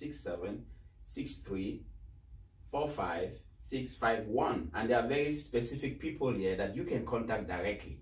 We have here the committee president, Madame Florane Lekan. We have contacts like Mr. Paul Ngati. His number is 6777988895. We have Madame Floriane Lekan, which is 6998818889. You have Mr. Euloj Ateayo. Mr. Euloj Ateayo's number is 6994711199. You have Mr. Martial Ngefac, 6520959909. You have Mr. Claude Carlos Ngufak, 6992090004. You have Madame Atelefac Elise Rossi, 65175031. And finally, you have Miss Abbé Cherche Julien Nchinda, 67851761. He's a priest. He's a priest. So please contact these people if you have any contributions to make for the upcoming 5 Thanksgiving Masses of our Bishop. Contact them first, yes, before making contribution, because they may tell you where to make contribution. Exactly. Yeah, contact them. Please contact all these numbers. They are very, very valid numbers, so don't be afraid. Will you display those numbers on the screen? I have displayed the numbers, my friends, and I will display on the screen. I displayed them on my open letter which I wrote regarding the bishop's nomination and visit to Cameroon. The numbers are in that open letter, which you can find. It will be published in the Post, in the Sun newspaper online, which I will post on my Facebook page. So you can get, if you didn't get the numbers well, you can rewind your video, or you can see them right there in the open letter which I wrote. Yes.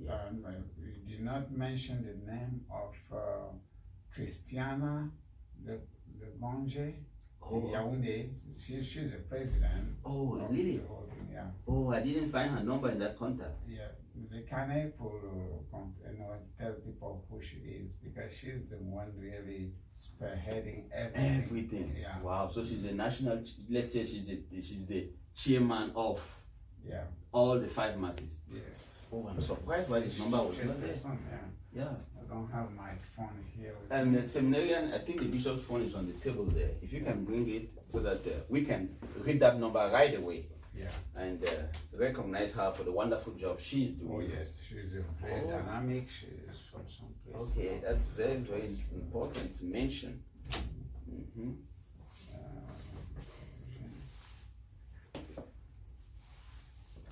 While the bishop looks for the number, dear viewers, we are extremely elated and excited for the upcoming Thanksgiving masses in the 5 different parts of Cameroon by Bishop Jerome Feudjio. Our number is 237 77 38 okay 15 yes 66 okay 77 yes 38 yes 15 66. Good. So that is the number, dear viewers. You can call this number or the other numbers if you want to know how to contribute to this wonderful ceremony which is going to take place, or if you want to know what is going to happen, how you can support. Her name is Christiana Longonge. Okay. Longonge. Okay. Basilique Notre Dame de Mvolier. Okay, so she's right there in the capital. Yeah. Wow. So please contact her if you have any contributions to make, any questions to ask, or if you want to contact the bishop through her. Yeah. In order for this event to be successful, priests on site, yes, along with the director of those institutions where the activities are going to take place, they have been very, very generous and accommodating. Yeah. So I'd like to really thank them ahead of time for that. I see. Because it's a headache when you have to program so many important activities, you know, while you also have other things happening and so forth. Exactly. So some of you really, you're working so hard and then tirelessly to make sure that things run smoothly.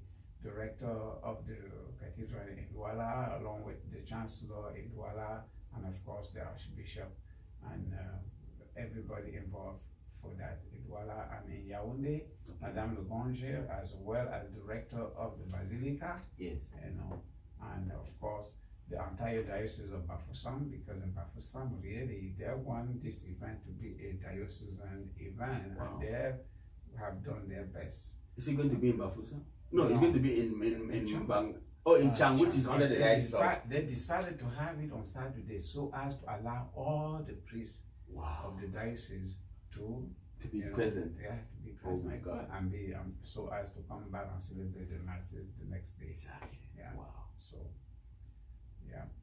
So, Bishop, would you like to bless the Cameroonians who are watching us with your blessing, the episcopal blessing, as we conclude this interview? Okay. Well, may the Lord be with you now and always, and may He bless you and grant you all the graces that He knows you need now and in the days ahead. With that in mind, I pray that He bless you in the name of the Father, and of the Son, and of the Holy Spirit. Amen. Thank you very much. It's the Most Reverend Jerome Feudjio for granting me this opportunity despite your extremely busy schedule. Thank you so much, and may God bless you, and wish you a successful episcopal ministry. Thank you. Thank you. Thank you. Thank you. Welcome. I'm so happy to be the Virgin. I'm delighted to welcome you here. Oh. With you being here, it's the entire Cameroon coming here. That's why you see me dressed like a Cameroonian. Yes. Cameroonian. I like it. Thank you so much for the warm hospitality. You're very welcome. May God bless you always. Thank you, my Lord. This was the nomination letter from the Holy Father on the nomination of Bishop Feudjio, signed by Pope Francis, 2nd of March 2021. It's in Latin, but it was translated in English for the brothers too. Congratulations. So apart from that, we are moving down, and I'm with the bishop right now. This is me in the chancellery, as you can see, and let's be going. Like this. Okay, hold on. Let's hold on. So dear viewers, you can see this is the bishop's office, Bishop Jerome Feudjio. Very simple, nice, ordered office. This is where the bishop writes his computer, his printer. So he's a normal person, very simple guy. Yes. Yes, and maybe the bishop is going to show us some places now in this video. Here, where I normally, Oh, thank you so much. Thank you. Okay, sure. Okay, thank you. So Bishop, this is where you receive visitors? Yes, indeed. Well, I receive visitor in the room downstairs. Okay. However, when I have important people like you. Oh.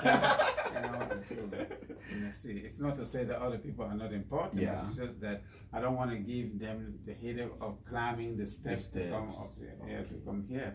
I see. But yes, and also if someone wants just to talk to the bishop and confidentially and so forth, Okay. we meet here.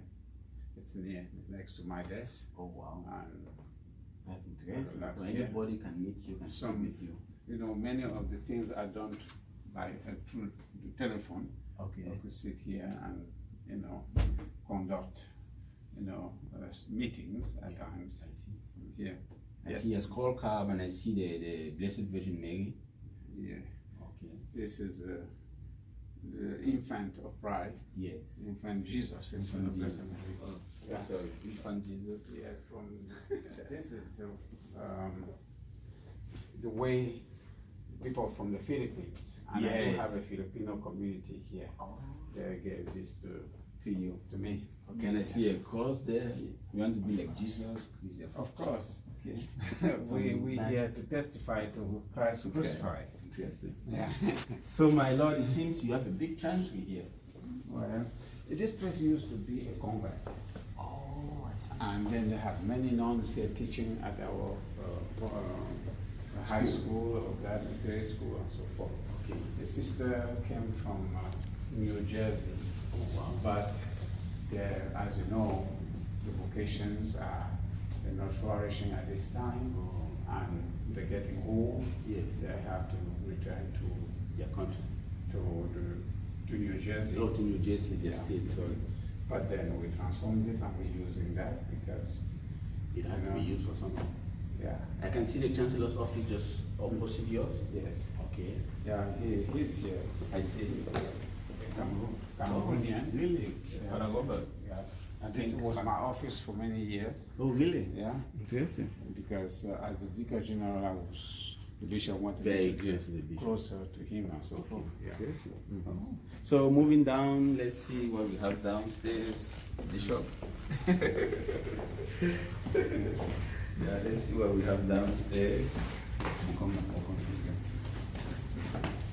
You can see Jesus there again, and very nice icons. The Last Supper. Yes. Wow, interesting. And the Archangel, I think, Gabriel. Oh wow, this is great. This is great. You have a large chancery, and their office is down here too, my lord. Yes, I went. Okay. The assistant controller, Okay. she is here. Yes, I met her already. Wow. So this is the office of the diocesan controller. It's a pleasure to meet you, assistant. Yeah, same here. Okay. Thank Yes, you. nice meeting you. We just finished with the interview with the bishop, and Okay. we're just doing a video of the chancery, so people know how the chancery is. Okay, great. That's nice. I look Yes. forward for our interview. Oh, yes. I'm having an interview with Mr. He just gave me his card. Mr. Bush. Warren Warren. Bush, yes, Tomorrow yeah. at 9. Okay, great. Will you be available at, let's Yes. say, 11 o'clock? Yes, after his own, yes. I'm Perfect. available. That's it. Yeah, Thank you, sir. exactly. Look forward to it. Same here. Meeting you tomorrow. Okay. Thank you. So, my lord, is there an office here? Yeah, this is the printer. Yes. Yeah. Okay, yes. Pope Francis is here smiling. So you're in communion with the Holy Father. That's very important for Christians to know. And I see the. No. Okay. Conference room. So that is Bishop Feudjio, as you can see. He's the 6th Bishop of Thomas, St. Thomas. Yeah. Okay. And then, And you have an office here. conference room. Oh wow. Okay. The whole conference is here. Yeah. Oh wow. It looks so beautiful. Simple, nice, warm. It's a process of transformation and so forth. Okay. This is a temporary conference table. Okay. And hopefully, if you come here in about 3 months, hopefully, It will be different. it may look different. Oh, So, wow. yeah. I look forward to coming frequently here. And then outside, that's a wonderful. Outside, my lord, I saw some beautiful flowers here, and the bird there. You know, Yeah. is it representing the Holy Spirit? The bird. Yes. Oh. Yes. Wow, and it's so sunny. I can see the beach just. Yeah, What was it? the sea. The sea, sorry. The Caribbean Sea. Oh, Caribbean Sea. Wow. Because on the other side of the hill, Yes. you have the